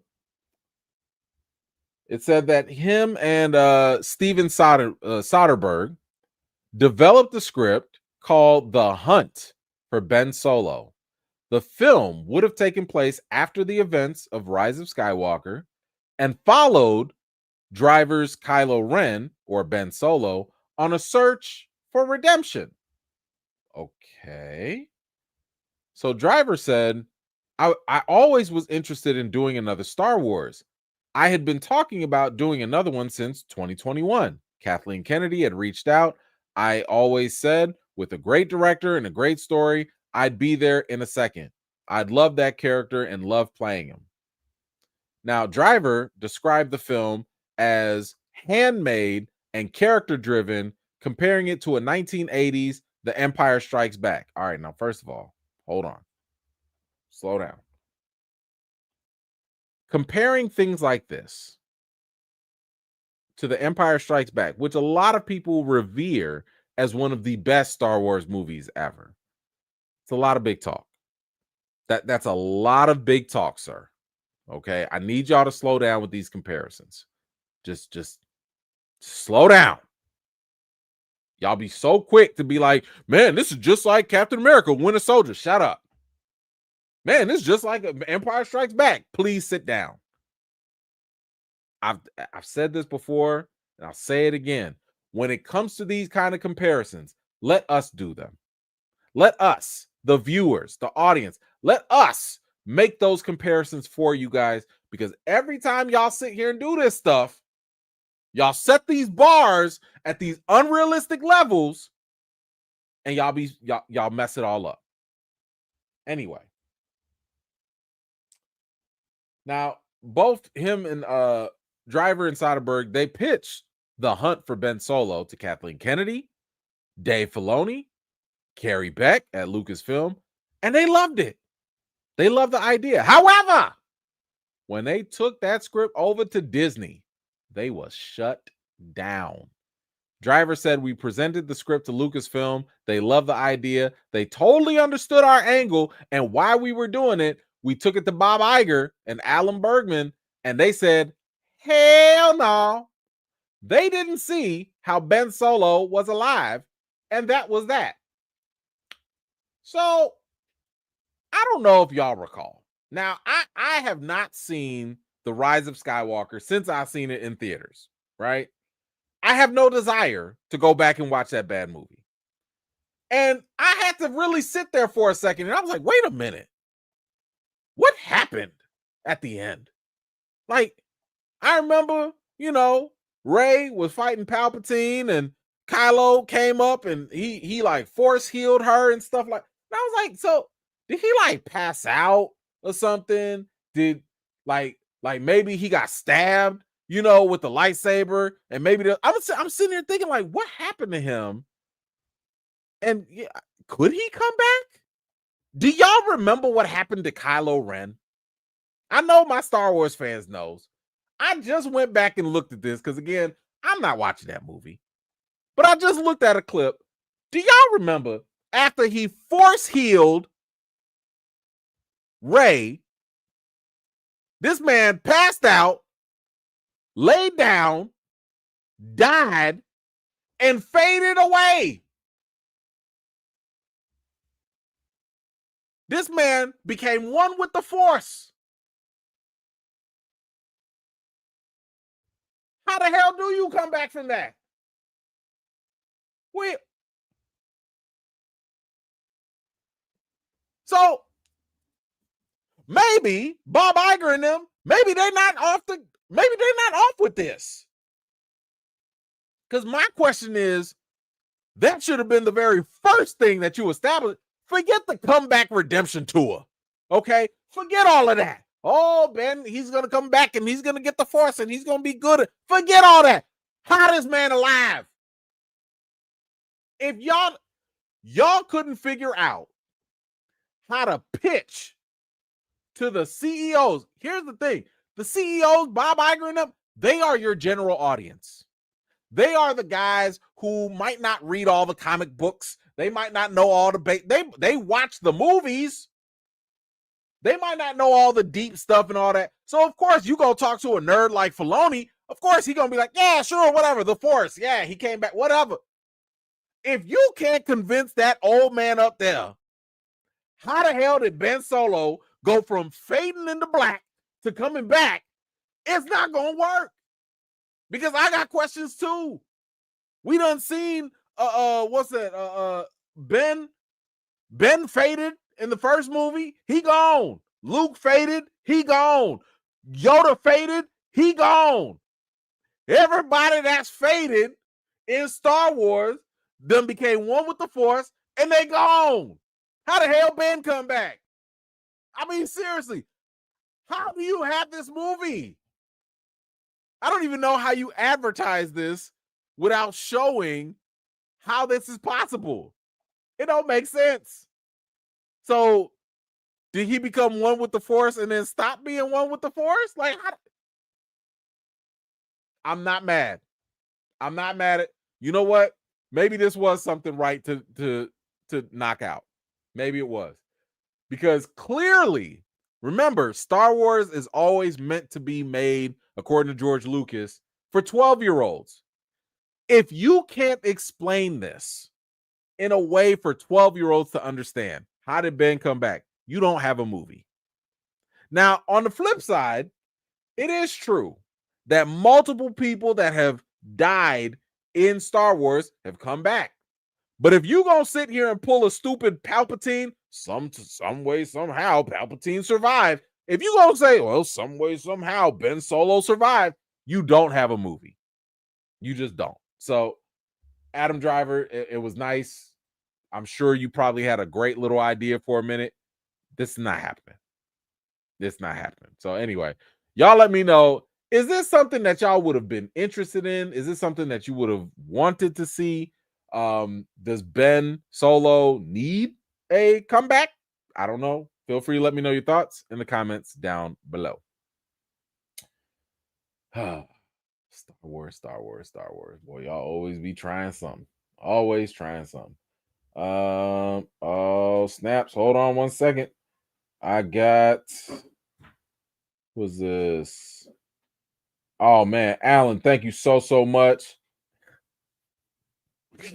He says, what's up though? This is for Andor season 2. Okay. First of all, thank you for the $5 Cash App. I appreciate you, brother. You're not wrong. You're not wrong. I absolutely need to get on Andor season 2. Listen, it might take me as long as it did for Andor season 1. It might take me that same amount of time. Because that was a minute. That was a minute. So yes, I will. I you know, listen. First of all, I gotta watch Welcome to Derry again, and then I'm gonna start rewatching From. They're filming right now. I know they about to be done, but y'all know everything about to be second place to From. I got to get into that. I got to make more videos for y'all. So Andor, I don't know when that's gonna happen. I don't know, but thank you for the reminder. Thank you. I will put that on serious consideration. But I'm just telling you, it's gonna be on the backlog right now. All right.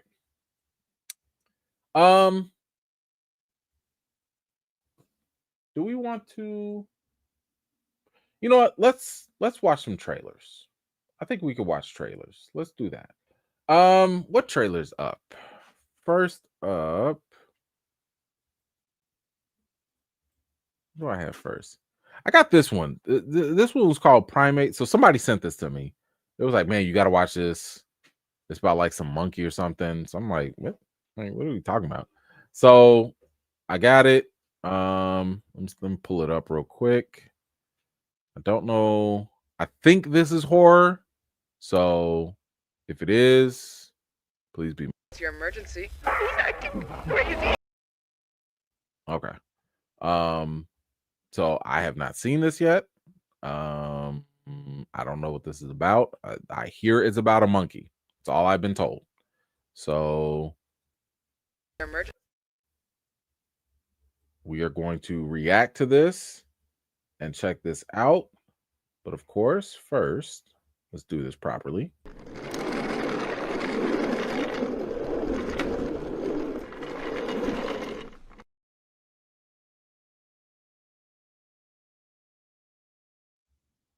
All right, so this is Primate, I think it's called. Let's check this out. 911, what's your emergency? He's acting crazy. He killed all the others. Who killed the others? Y'all doing too. Okay, this is a January movie. Y'all, this is a January movie. Okay. So this ain't nothing but Planet of the Apes done meets Cujo. That's what this is. Okay. First and foremost, the first thought in my mind, well, I already told you, why is the monkey in the house? See, listen, I'm not gonna get on my non-melanated friends for this, but I feel like this is a cultural thing. Okay, let's just be honest with this. I don't know no black people that's putting monkeys in their house like that. Michael Jackson kind of sort of don't count. He don't count. Okay, he don't count. I'm just saying, who's letting monkeys in their house? Why are y'all doing this? Why? Second, the second I find out this monkey done started acting any way, shape, or form crazy, I'm not sitting here talking about some it's me, it's hello. No. Listen, hey man, what you trying to do, man? Listen, where are the knives? I know these ain't knives, but I'm saying, where are the knives? Where the scissors at? Y'all had no weapons in this house? Man, give me a bottle. Hey, Ben, come here. Let's have some fun. What? Y'all just gonna sit here and play patty cake with the killer monkey? This is the kind of stuff where I'm like, you know what? Y'all just deserve to die. Like, I can't feel sorry for y'all if y'all be who gave the monkey the keys? How did the monkey get the keys to the car? And this clearly isn't just some monkey with rabies and stuff. This monkey said, trick. It knew exactly how to get in the trunk. Why is this monkey so smart? And on top of that, time out. Listen. It would be a little different if they had actually had a chimpanzee or a monkey that was like a little bit bigger. You know, y'all seen what Caesar looked like in Planet of the Apes. Okay, Caesar looked like he a good 5 feet. You know what I'm saying? Like little stocky, got a little muscle. That's one thing. That little primate right there, I'd kick the mess out of that thing. Are you kidding me? Ain't no way we about to have you not unless you get me by surprise. And even if you do, I'm body slamming, I'm flinging you across the room. Ain't no way. Ain't no way this little monkey ain't getting jumped by all 5 of y'all. Y'all couldn't take off y'all high heels and hit this monkey.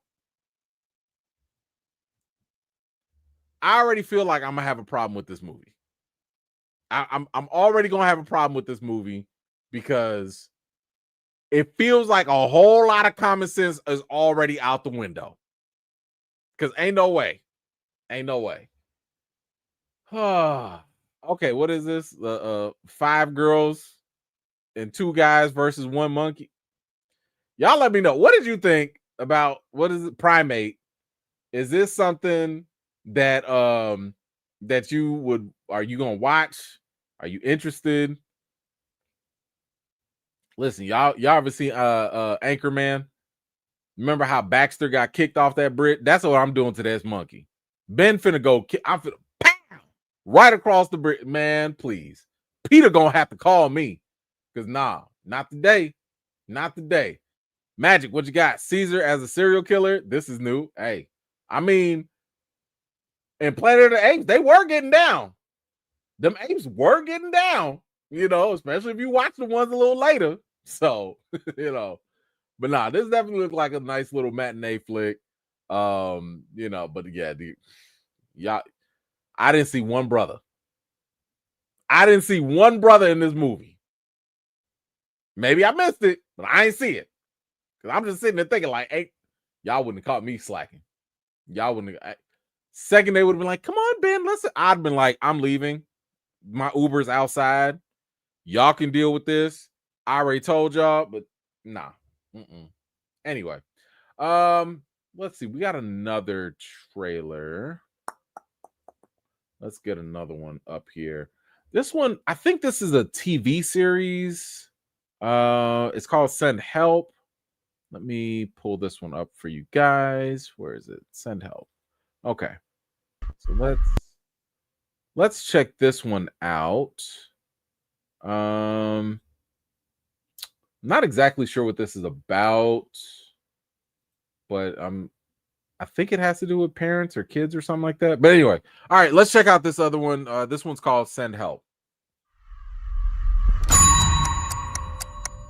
I'm going to be frank with you. No, this is not it. This is a movie. This one's a movie. I forget. I don't know. Anyway, whatever. Send Help. Let's watch this. I'm going to be frank with you. You are smart. I know that you are great with numbers, but I just don't think you got it. As an executive, I see no value in you. Does that make sense? I'm sorry, what? You know we have the Bangkok merger coming up. Prove me wrong. Oh, Linda, before you go, I forgot to mention, I've received a few complaints about you. Complaints? Noxious odors. Damn! Where is HR? Take your seats, if you're a little bitch.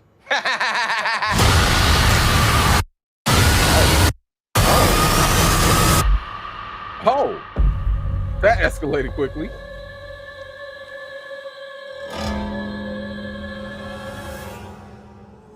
Oh, they're on the whole island.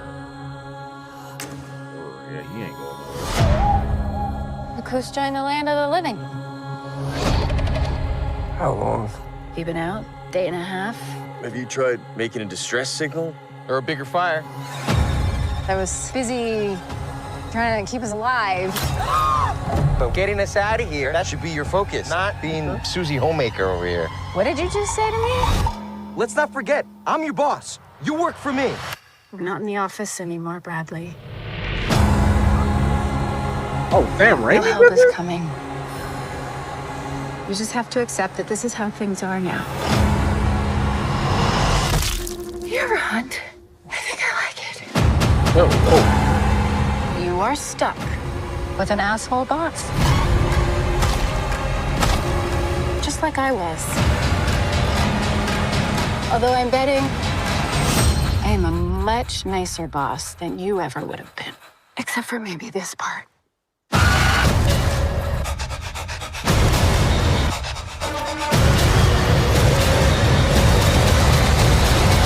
I don't think we should ever leave.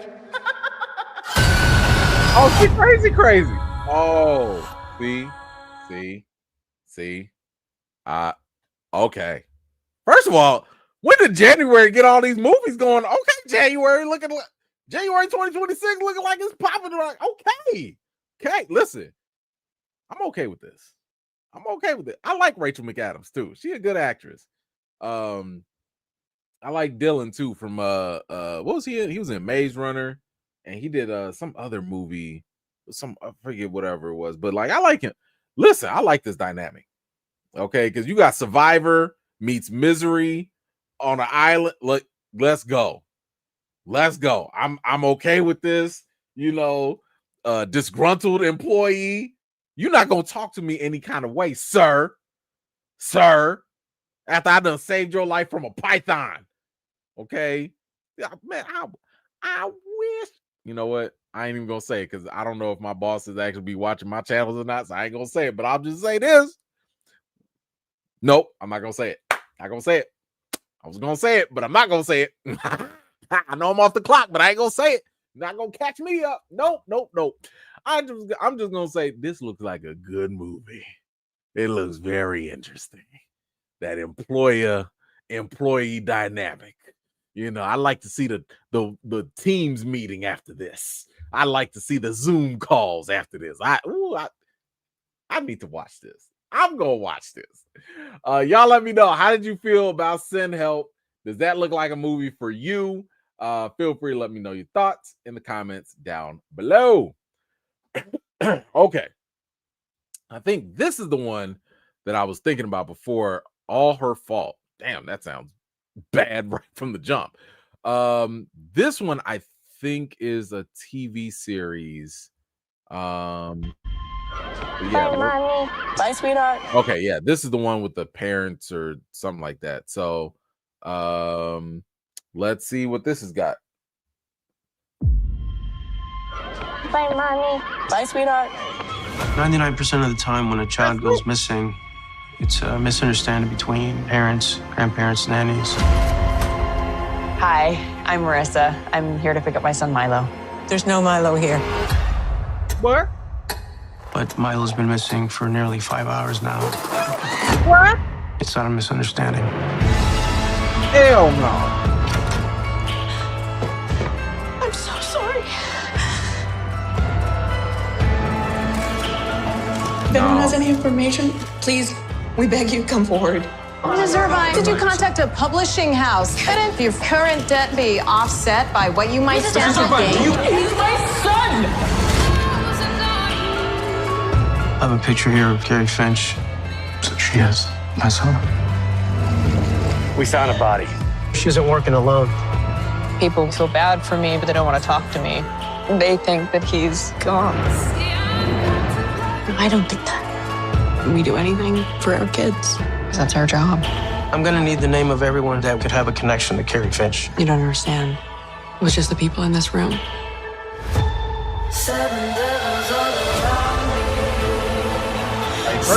Is there a chance that your husband may have received a ransom notification? He wouldn't keep something that big from me. You, Colin, and Leah are all lying to me. You're hiding something from me, and I don't know what that is. What are you gonna do?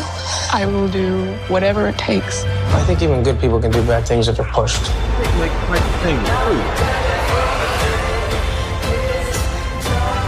Maybe you're the reason Milo went missing. You know, I honestly didn't see this coming. These nice people killing each other. Wow. Wow. Hey. Oh, Peacock. Oh. I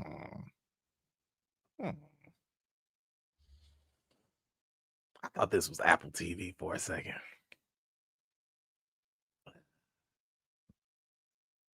Peacock? Really?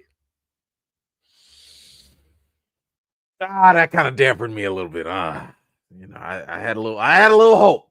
I was like, oh, is it Hulu? Little Apple TV? Peacock?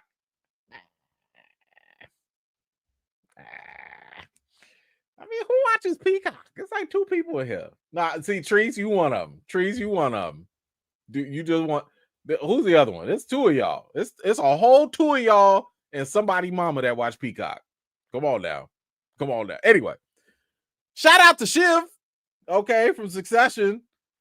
You know, if you watched Succession, you knew this was gonna happen to Shiv if she ever had a baby.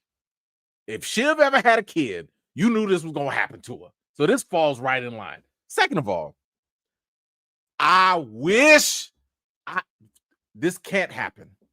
This will never happen. Okay. And I need to see the circumstances of this because I find it incredibly difficult to believe that I would drop my kids off at somebody's house. And if I'm not there, or if my wife is not there, or if our oldest daughter is not there, like if somebody gonna be there. If somebody ain't gonna be there, I need to know these people. Okay? Or my wife needs to know these people. Ain't gonna be some, oh, there's a new house and they're having a party and we're just gonna drop our kid off and we'll just come by in 5 hours. Who are y'all? What's your number? What's your government? What's your social security number? I'm not dropping my kid off at nobody's house that I don't. What? I'm like, excuse me, where's Marie? Excuse me, where's John? Excuse me, where's the other kid's parents? I need to have 5 references of who gonna be there. Are you kidding me? See, this is how I don't be feeling bad for some of these parents. How would you just gonna, what kind of trust system is this? What happened? You just saw this lady at a PTA meeting and said, oh, just come to my kid's birthday party. I'm gonna drop them off and come back. And then when they tell you ain't no Milo here, now you got that look on your face like, what do you mean? How could this happen? What? Once again, couldn't be us. Could not be us. Okay.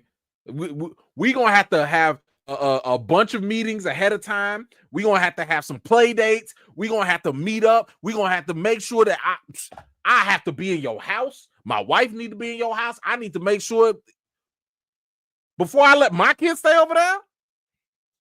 Background checks, all of that. Are y'all crazy? See, y'all be setting yourselves up for failure. All this trust, I don't get it. What else? We got one more. Now this one, I think I got Pluribus or something like that. So this is from what's his name? Vince Gilligan or whatever. So this is the guy that gave us Breaking Bad, Better Call Saul. So phenomenal TV show creator, right? Breaking Bad will probably go down as one of the best top 5 TV shows of all time to me. And he's got this other show, Pluribus, I think it's called. And it's coming, I want to say it's on I think it's on Apple. It's definitely not Peacock, but I think it's on Apple.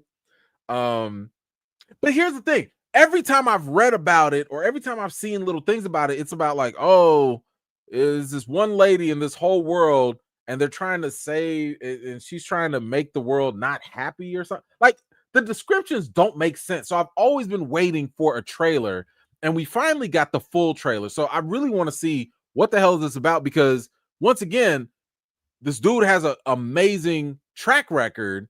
So I want to see like, all right, man, like what is this weird thing that you're talking about and what this show is about? So, you know, I wanted to play this and we could watch it together and you know, see what this is all about.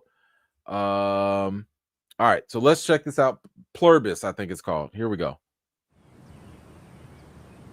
Good morning, Carol. Is there anything we could do to cheer you up?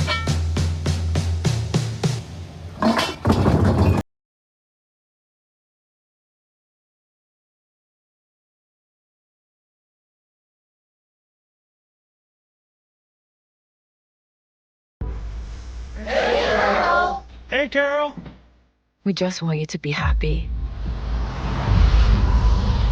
Can I ask a question? Certainly. What would you like to know? How do I reverse all this?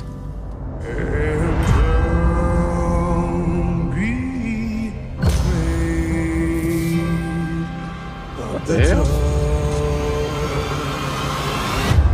Rest assured, Carol, we will figure out what makes you different. Figure it out. Why? So you can join us. What the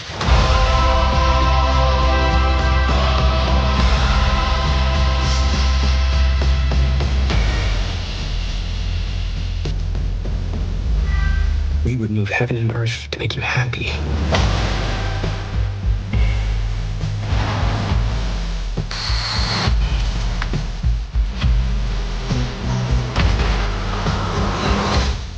If I asked right now, would you give me a hand grenade? Yes. What about a bazooka? Mm-hmm. What about a tank?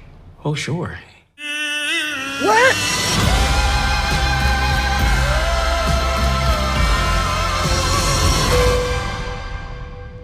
Feel free to move about the cabin, Carol.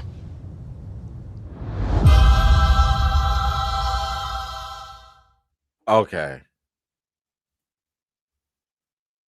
That's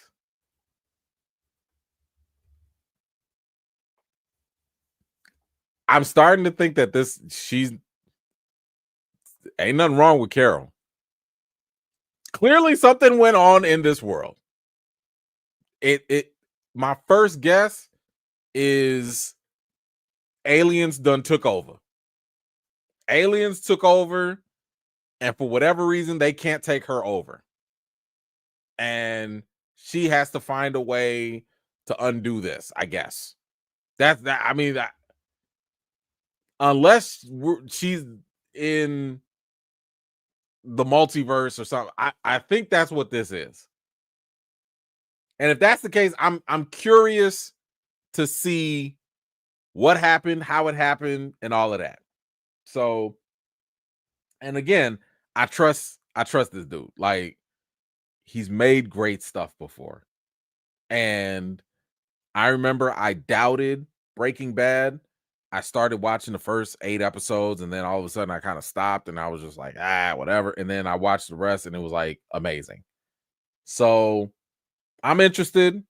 I like the fact that they didn't show too much, and I'm okay with that. So I will check that out. And it's not on Peacock, so I'll probably definitely check that out. All right, guys, y'all let me know, what did you think about Pluribus? Is that something that you will be watching? Are you interested in it? Feel free to let me know your thoughts in the comments. All right. Let's see. Mike, what you got? I'm on the fence.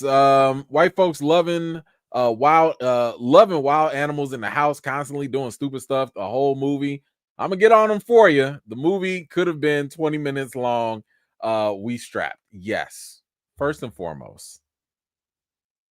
What was that monkey's name? I forget the Ben. What was his name? Right, whatever his name is. Caesar.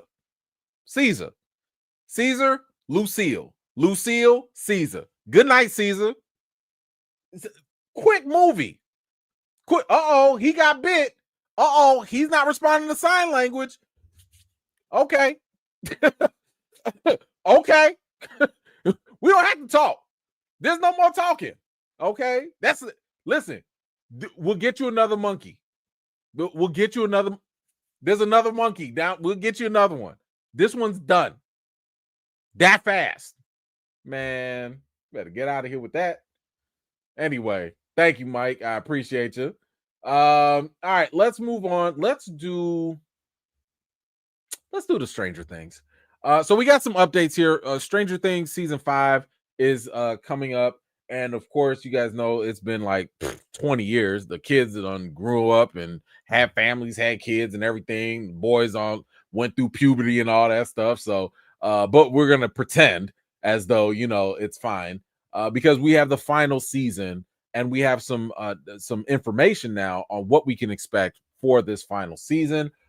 So first off, we have the official run times for the first 4 episodes of Stranger Things season 5, and it is 68 minutes, 54 minutes, 66 minutes, and 83 minutes. I like this. I like this because you can watch these in a weekend and feel satisfied. Right? Now, personally, I think Netflix should make Stranger Things a week-to-week show. It is already demonstrated that it has a strong following. The episodes are usually good enough. Now these are long enough that you could have given this to us once a week, like one a week. But they're trying to, compromise and say, hey, we'll give you half a season now and then the other couple episodes later, whatever. But I like this. This looks like it's going to be some good long episodes that we can really digest. But here's the other problem I have, because I know some people are thirsty, right? I know it. I know y'all be thirsty. Y'all want to watch everything and binge everything all at once. The problem with that, especially when it comes to Stranger Things, is that oftentimes they will give you a really good episode and something really interesting or really emotional will happen, and you already off to the next episode, and you don't have the time to let that thing process. You don't have time to feel the weight of that emotional twist or that turn. This character dies or this certain thing happens or whatever, and you just don't have that opportunity to feel the real impact of the episode because you already off to the races. So that's the one thing I hope that maybe they take into account. I don't really like it when they do that. But you know, that comes with being that comes with it, I guess. So along with that, we have the Stranger Things series finale will be 2 hours long. Ooh, that's a nice long episode. And it says it will also explain finally what the hell is the upside down. So we will finally get some answers what this upside down is and what's going on with it, and we will get that in a nice 2-hour long finale. I like that. I like that. Now, I have said this before in the past. I said this for Game of Thrones, and I do believe that this would also work for Stranger Things as well. If you're gonna have a show that's built up a good following and you got a big, highly anticipated finale, and we just saw here, this is gonna be 2 hours long. Put that sucker in theaters. Put it in theaters. You're gonna make all that money back, and you're gonna have a good old turnout for that. Well, Netflix's chief content officer, Bella Baharia, says that the Stranger Things season finale will not be released in theaters. They said a lot of people have watched Stranger Things on Netflix. I think releasing it on Netflix is giving the fans what they want. I disagree. I think what fans want is, especially when you have an event like a season finale, I think fans would like to watch that with other fans. And I think a movie theater is the best place to do that. We're not talking about putting every episode in theaters and charging people full ticket prices. But if you were to just put that one season finale in the end, you know, in the theaters, I think that'll work.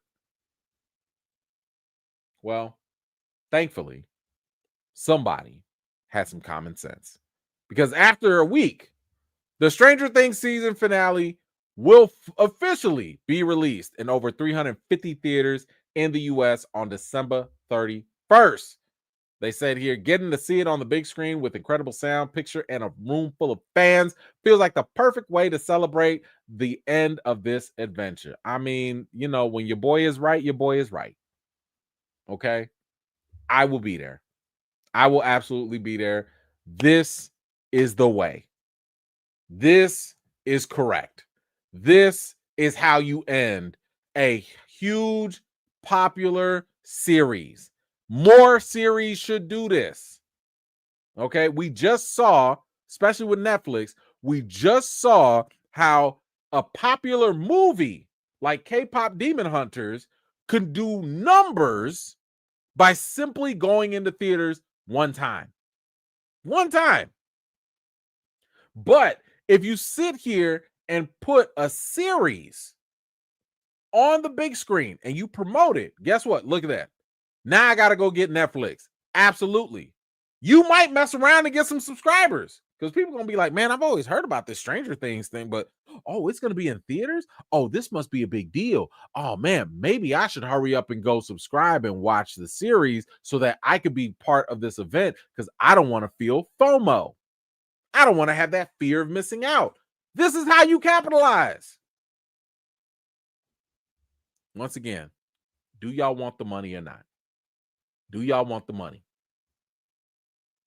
This should be the easiest decision. When you have the opportunity to cash in on theaters, take it. Next up, we have Linda Hamilton. If y'all recall, Sarah Connor from the Terminator series. She is going to be part of season 5. She's actually going to be the antagonist, right?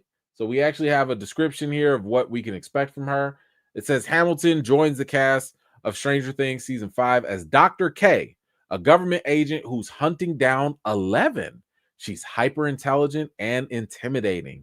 She's a scientist, but if she needs to whip out that gun, she will do that, right? So 11, watch your back. Also, Joseph Quinn, who played Eddie Munson, the showrunner said here, I love that Joseph Quinn is toying with people, but no, Eddie's dead. Joseph Quinn is so busy anyway that everyone should know he's not coming back. He's shot like 5 movies since. No, sadly, RIP. He's fully under that ground. So if you were looking for Eddie to come back, he's out of here. Eddie's gone. Spoiler alert. Sorry, but yeah. Fan favorite character, but he's out of here. Next up, the villain.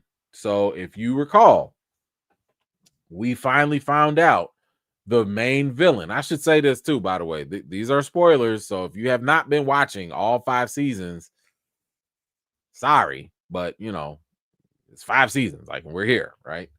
But we finally found out the main villain for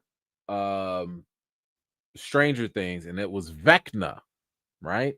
So now we have a little bit more from the Duffer Brothers about what we can expect from the big bad villain, Vecna, coming up. And it says here, the villain will be even more powerful in the final chapter. We've been calling him Vecna 2.0 because he's changed. Those changes include powers that are effective in the real world of Hawkins, no longer tethered to the Upside Down. He's stronger and scarier than ever with new real world abilities. In season 4, he was deadly because he can infiltrate your mind and manipulate you in that manner. Now, he can kick your tail in truly violent ways like Freddy Krueger was on steroids. Wow. Listen, I'm here for this. I'm here for this because Vecna was a menace in season 4. Vecna was giving all these kids straight fits. Okay, Vecna was a menace. You mean to tell me this thing done souped up? This thing done gotten stronger? And I still need to know what is his connection with Will. Because y'all remember, Will got jacked up. Will has been jacked up from season 1. And we still need to solve that mystery too. So we'll have to wait and see what goes on with that. I will say I am definitely excited for that. I cannot wait. I'm interested. I'm waiting for this. Let's go. Y'all let me know, how do you feel about season 5 of Stranger Things? Do you think it's a good idea that they're putting this final episode, the season finale, in theaters? Do you prefer to watch it at home instead? I'm pretty sure you'll probably still do it at home and stream it anyway. But y'all let me know whatever you think in the comments down below. Puma, what you got? Have you seen Poker Face on Peacock? Check it out. No, I have not. It's on Peacock. So no, I have not. Sorry. I heard it's good. I heard it's actually good. But no, I have not watched it. I have not watched it. All right, let's get on to let's do our final topic. And that is WBD, Warner Brothers Discovery. They for sale. And this is interesting. Now, I know this is not as much entertainment-wise, and this does kind of cross some lines a little bit later, but I do think it is something important that we should talk about. So this is not the first time Warner Brothers has, had to go through some sort of business changes. We've seen, during the Snyder years, right? Like, they went through all these different CEOs and all these different people, executives, etc. This person comes in, that person's fired, whatever. Then Discovery came in with Zaslav. They came in, took over, they rebranded to Warner Brothers Discovery. And basically, I think, we've seen them do things like take certain movies like Batgirl and, throw it away basically and give it a funeral. Do these tax write-offs. They would do all these things that would help them save money. But I think ultimately what their goal has been from the jump is we're trying to make this a better sale. We're trying to make sure that we're going to flip this thing, right? Discovery came in, they were fine. Warner Brothers was struggling. And they were like, all right, we're going to make this look nice and shiny. And then we're going to flip this and sell it for even more. So once they've kind of, some companies started making some bids and started giving some offers about trying to buy Warner Brothers. And we do know a couple businesses that are interested. Some of them include Apple, Amazon, Netflix, NBC Universal or Comcast, and Paramount. So basically, some of the big studios are like, hey, give me some of that WB over here. I'll take that. I'll take that right off your hands, right? So with that, we do know that there are a couple caveats here, right? So for example, everybody doesn't want all of WB. WB has a lot. WB has like streaming. WB has the theatrical stuff. WB has DC Studios now. WB has a lot of different components, but everybody don't want all that. So for example, Netflix and Comcast, they have interest in just the movies and the TV. They don't want the networks.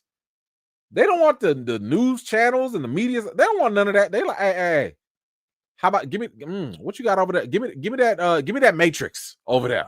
Give me that TV show over there. That's what they want, and that makes sense, right? Because Comcast or Peacock, they're gonna want more content. Now, I will say, if Comcast were to get some of WB's content, that might make Peacock actually watchable. That people might mess around and subscribe. I can see that. Now, if Netflix gets WB's content, first of all, I don't want that. We already know, we've talked about this. We can't have that. We cannot have Netflix buying WB in any way, shape, or form. If they do that, the Snyderites are going to lose their mind. We're going to see the whole resurgence of the restore the Snyderverse Netflix nonsense. Somebody might be dumb enough to actually do it, and then we will go through this nightmare all over again. We cannot go back. We have to move forward. Please let us move forward. So everybody's not too happy about this potential, merger, like if they get bought out. And one of the organizations that don't like this is the Writers Guild of America. These writers, they don't like that idea of WB getting absorbed by another studio. And this is what they have to say. They say merger after merger in the media industry has harmed workers, diminished competition and free speech, and wasted hundreds of billions of dollars better invested in organic growth. Combining Warner Brothers with Paramount or another major studio or streamer would be a disaster for writers or for consumers and for competition. The WGAW and WGAE will work with regulators to block the merger. My God, I had no idea. They said we're about to be habitual blockers. Okay, we're going to do everything we can. I ain't never seen. Boy, they about to C-block this whole thing. They said, not on our watch. We're not doing it. We don't like it. Now, they said that this would be a problem for the workers. I understand that, right? I understand that when you merge, you got to do layoffs. Everybody can't have the same job, right? Like, oh, you the CEO of marketing, but I'm the CEO, I'm the head of marketing over here. One of us got to go, right? Or, you do the distribution, I do distribution. One of us got to go. So you will have a lot of overlap in roles, and a lot of people will get fired. That's not cool, right? Now, I'm curious because they did say it's not good for the consumers. On one hand, as a consumer, I don't have the biggest problem if more content that I want to watch is on one platform. I don't mind that because why? Streaming's already expensive. I don't want to have 10, 15 different streaming channels that I'm paying all this money for just to watch. I don't want to have to do that. So that's already an issue. However, we know, and we've seen this, it's literally been happening month after month after month. When these content streaming platforms and studios get more content, they raise them prices. Them prices go up. And guess what? The more content they have, the harder it is for you to unsubscribe. Listen, it's not hard for people to say, I'm going to disconnect and unsubscribe from Disney Plus with the whole Jimmy Kimmel thing. What is there on Disney Plus right now? Ain't nothing on there that's keeping you locked in. Listen, if people wanted to disconnect from Peacock, they could do that. What's keeping y'all on Peacock? Nothing. So if it's Netflix, now you're gonna be like, but hold on, my queue, I got a whole lot that I still gotta watch. Maybe even if it's Apple TV. Apple got a lot of stuff on there if you want to watch. So when they have a lot of content, it's more difficult for you as a consumer to sit here and be like, I got to part ways with this. So I can totally see how that could be a problem. And when you don't have enough competition, the prices just keep going up, and who's going to stop them, right? So anyway, we have to kind of consider, we talked about the layoffs. Actually, this is like some of the ramifications of what could happen. The Ellison, so he's with Paramount, and his team, they're expected to begin mass layoffs at Paramount after, keep in mind, Skydance and Paramount, they just did their merger. Remember that whole Jimmy Kimmel situation? They just did their merger thanks to the approval to the government. And they're eliminating like 2,000 people. That's 2,000 jobs that are being cut, and that's just in the US. And then people internationally are going to lose jobs too. So it's a lot of fallout, and think about this. You got WB, they got DC Universe, they got the Harry Potter movies, and all this other stuff. Like, all these things could be merged together. And it says here that, this is something else to think about. Let's say Paramount tries to merge with WB.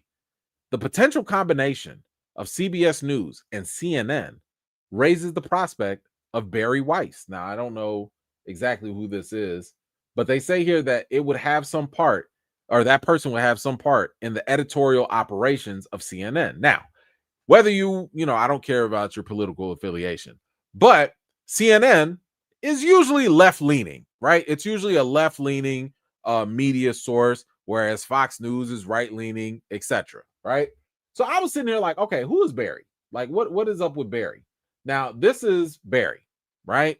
And she is, I want to say she would potentially be the one that would, she took over CBS, right? But if CBS, Paramount, if they bought WB, she would be in charge of CNN.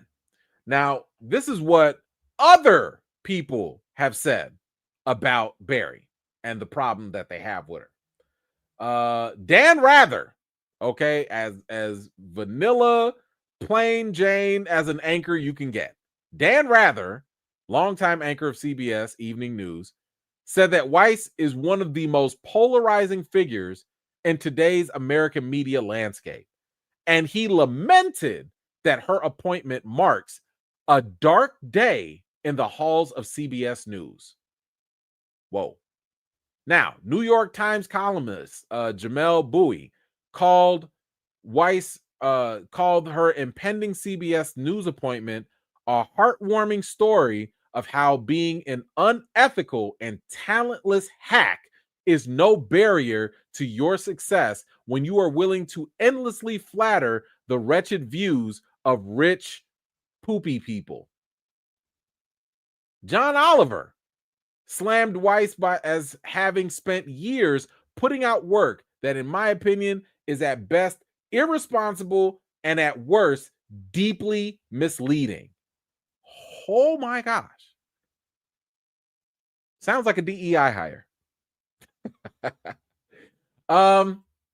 So this Paramount thing could be a problem. Now, Paramount has already made an offer, but WB, they rejected it. They was like, nah, it's too low. $20 per share. We ain't going for that, right? We're not going for that. So Paramount is not going. They don't want that. It's too low. And this is where things take an ugly turn. This is as of yesterday, I believe. So this is fairly new. We've talked about this when it came to Jimmy Kimmel. We talked about the issues of free speech. We talked about how America should be a place where free speech, because this is literally in the Constitution, should have no impediment from the government. In other words, the government should never have any type of weight in what we see on TV or on the media with the press. Y'all, that ain't what's happening, because the current administration is putting their finger on the scale when it comes to this acquisition. Let's go into it. It says here, the Trump administration favors Paramount Skydance to buy Warner Brothers Discovery, and a number of rival bidders are likely to face stiff hurdles from U.S. regulators in the blockbuster auction. Keep in mind, the government has to step in and give approval when it comes to big company mergers. But if you don't play nice with the government, or if the government don't like you, just like in that Jimmy Kimmel situation with the FCC, that can cause issues. Now, this is according to one of the Trump officials. Who owns Warner Brothers Discovery is very important to the administration. The Warner board needs to think very seriously, not just on the price competition, but which player in the suitor pool has been successful getting a deal done. And that points to the Ellisons, aka Paramount. Keep in mind, Paramount Skydance, they are the same ones who were responsible for getting rid of Colbert and The Late Show, who just so happened to not be so friendly to the current president. So coincidence? Maybe, maybe not. But it just so happened that with his cancellation of his Late Show, who makes fun of the president every day, that merger was able to go through with Paramount and Skydance. So when they talk about the successful deal getting done, they bent the knee, allegedly, supposedly, maybe, and they got their deal done at the cost of losing Colbert.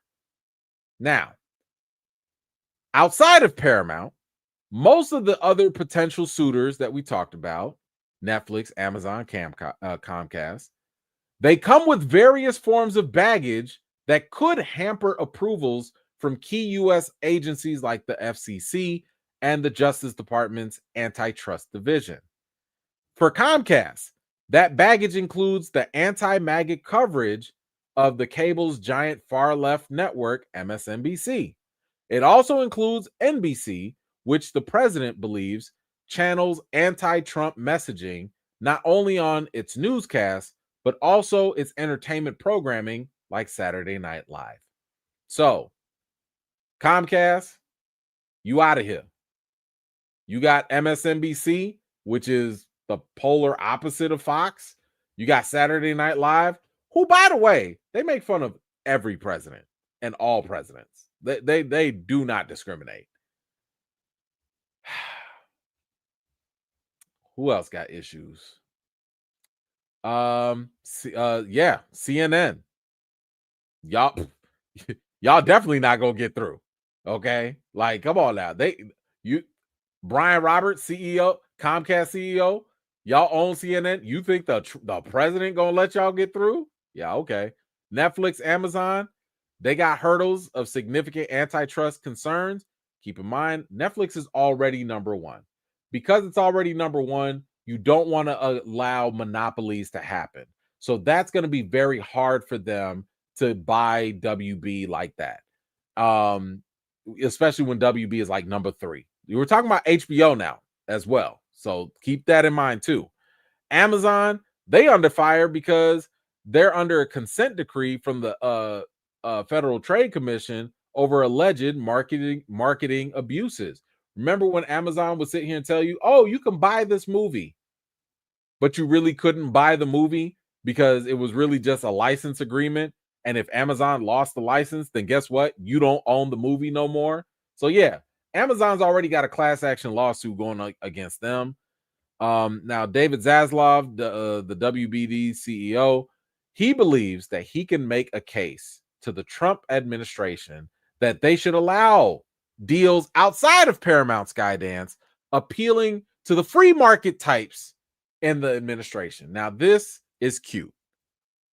It takes a certain level of gall and maybe willful ignorance to believe that this administration is going to sit down and listen to you with common sense. What? You want the free market to happen instead of what we want? Are you mad? Are you new? Welcome to America today. Are you crazy? That's not going to happen.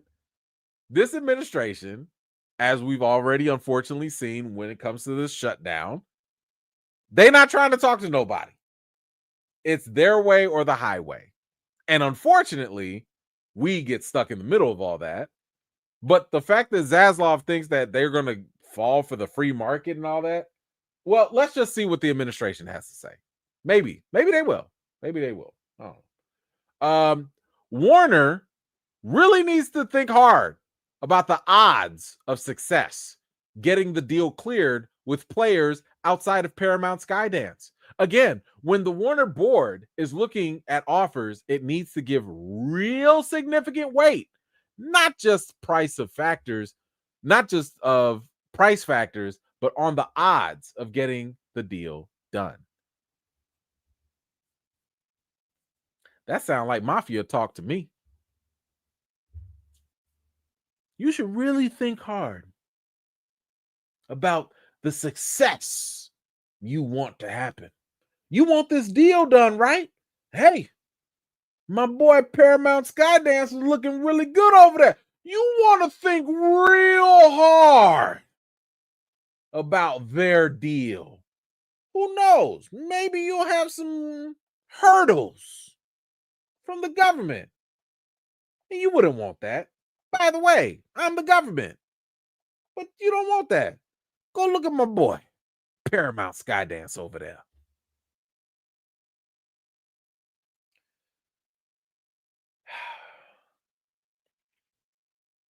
This is fascism. That's all. There's no sugarcoating it.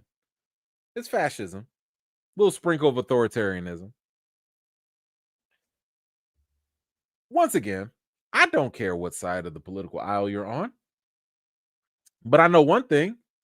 America and fascism do not go hand in hand. It doesn't matter what team you play for. Doesn't matter. We literally went to World War II to fight against fascism. For those of you that don't know, fascism is when a corner of the government says, forget that side of government. Forget that side of government. We're going to take all the power of government and consolidate it to this section only. And when we have that power of government, we are going to punish anyone who is dissenting against us. Oh, you made fun of us? You made fun of the leader in charge? Lawsuit. Oh, you're a news media organization that's saying stuff that I don't agree with? Punishment, cancellation, blocking of deals. I'm going to use the full weight of the government to control the media and free speech. Free speech, gone. That's fascism. Okay? I get it. The word fascism probably got into the lexicon of most people within the last 3 years. I totally understand. Maybe you fell asleep during 8th grade social studies or history. I understand. I was not very familiar with it either. Okay, let's be honest. But fascism is anti-American. The government trying to have state-controlled media is some crap that we would hear about in other third world countries or Russia or communist China or all these other places that we like to say is not like us. So again, it doesn't matter what your political affiliation is. Fascism is anti-American. The government trying to force private businesses or even publicly traded businesses to do things according to their will and not the will of free capitalism, free marketing. That's bad. That's bad. And once again, I would challenge people to just think, if your team was not winning, would you like this to happen? Would you like the LGBTQ president to sit here and have statewide media and only control what you can see based off of their view?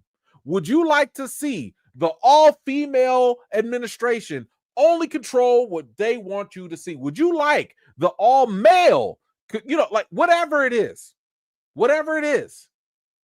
is that what you would like to see from your government? And if the answer is no, then it shouldn't work just because your team is in office. We should have free press, free media. You know what's also free and what's beautiful about America? If you don't like it, you don't have to watch it. That's the beauty of it. But they should all have the freedom to do what they want to do. Now, I totally agree. You don't want to have monopolies. You don't want to have these companies doing too much. That I get.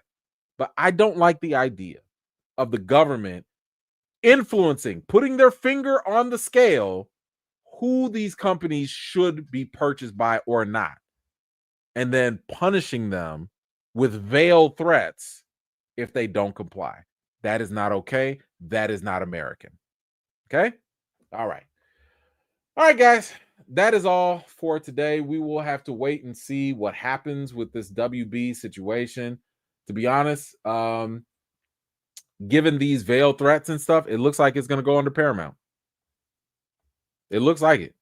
If the government is going to interfere and put their finger on the scale, it looks like it's going to go to Paramount, and that's quite unfortunate if that is the case. It's very, very unfortunate. I don't want state media at all. I don't want a studio or a news station that the government is telling them, we don't like that, don't say this, or you can't talk about this. I don't like that.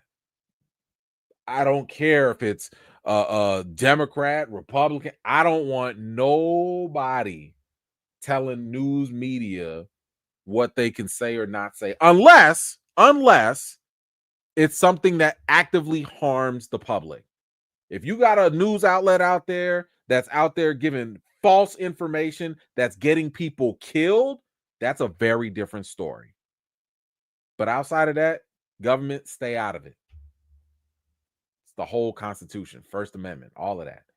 All right, guys, that's all I got. You guys let me know, how do you feel about the WBD sale? How do you feel about the government sticking their nose into this? Feel free to let me know what you think in the comments down below. JN, email with the Godfather mini monologue. Listen, the sad thing is, this is probably how the government actually talks. We literally heard the FCC say the same thing. We could do this the hard way or the easy way. What?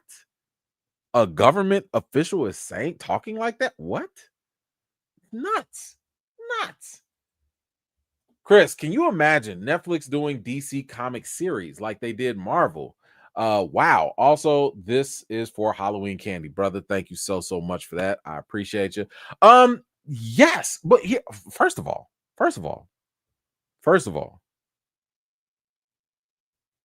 DC, if we're talking about animated stuff, DC didn't need no help, right? Let's not forget, DC was cooking Marvel on the animated side to this day, right? The DC animated movies, amazing.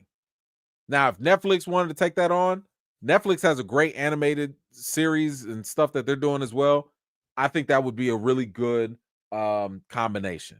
Now, if they did the Netflix live action series, here's the thing. We haven't seen DC's version of live action with James Gunn, the Lanterns.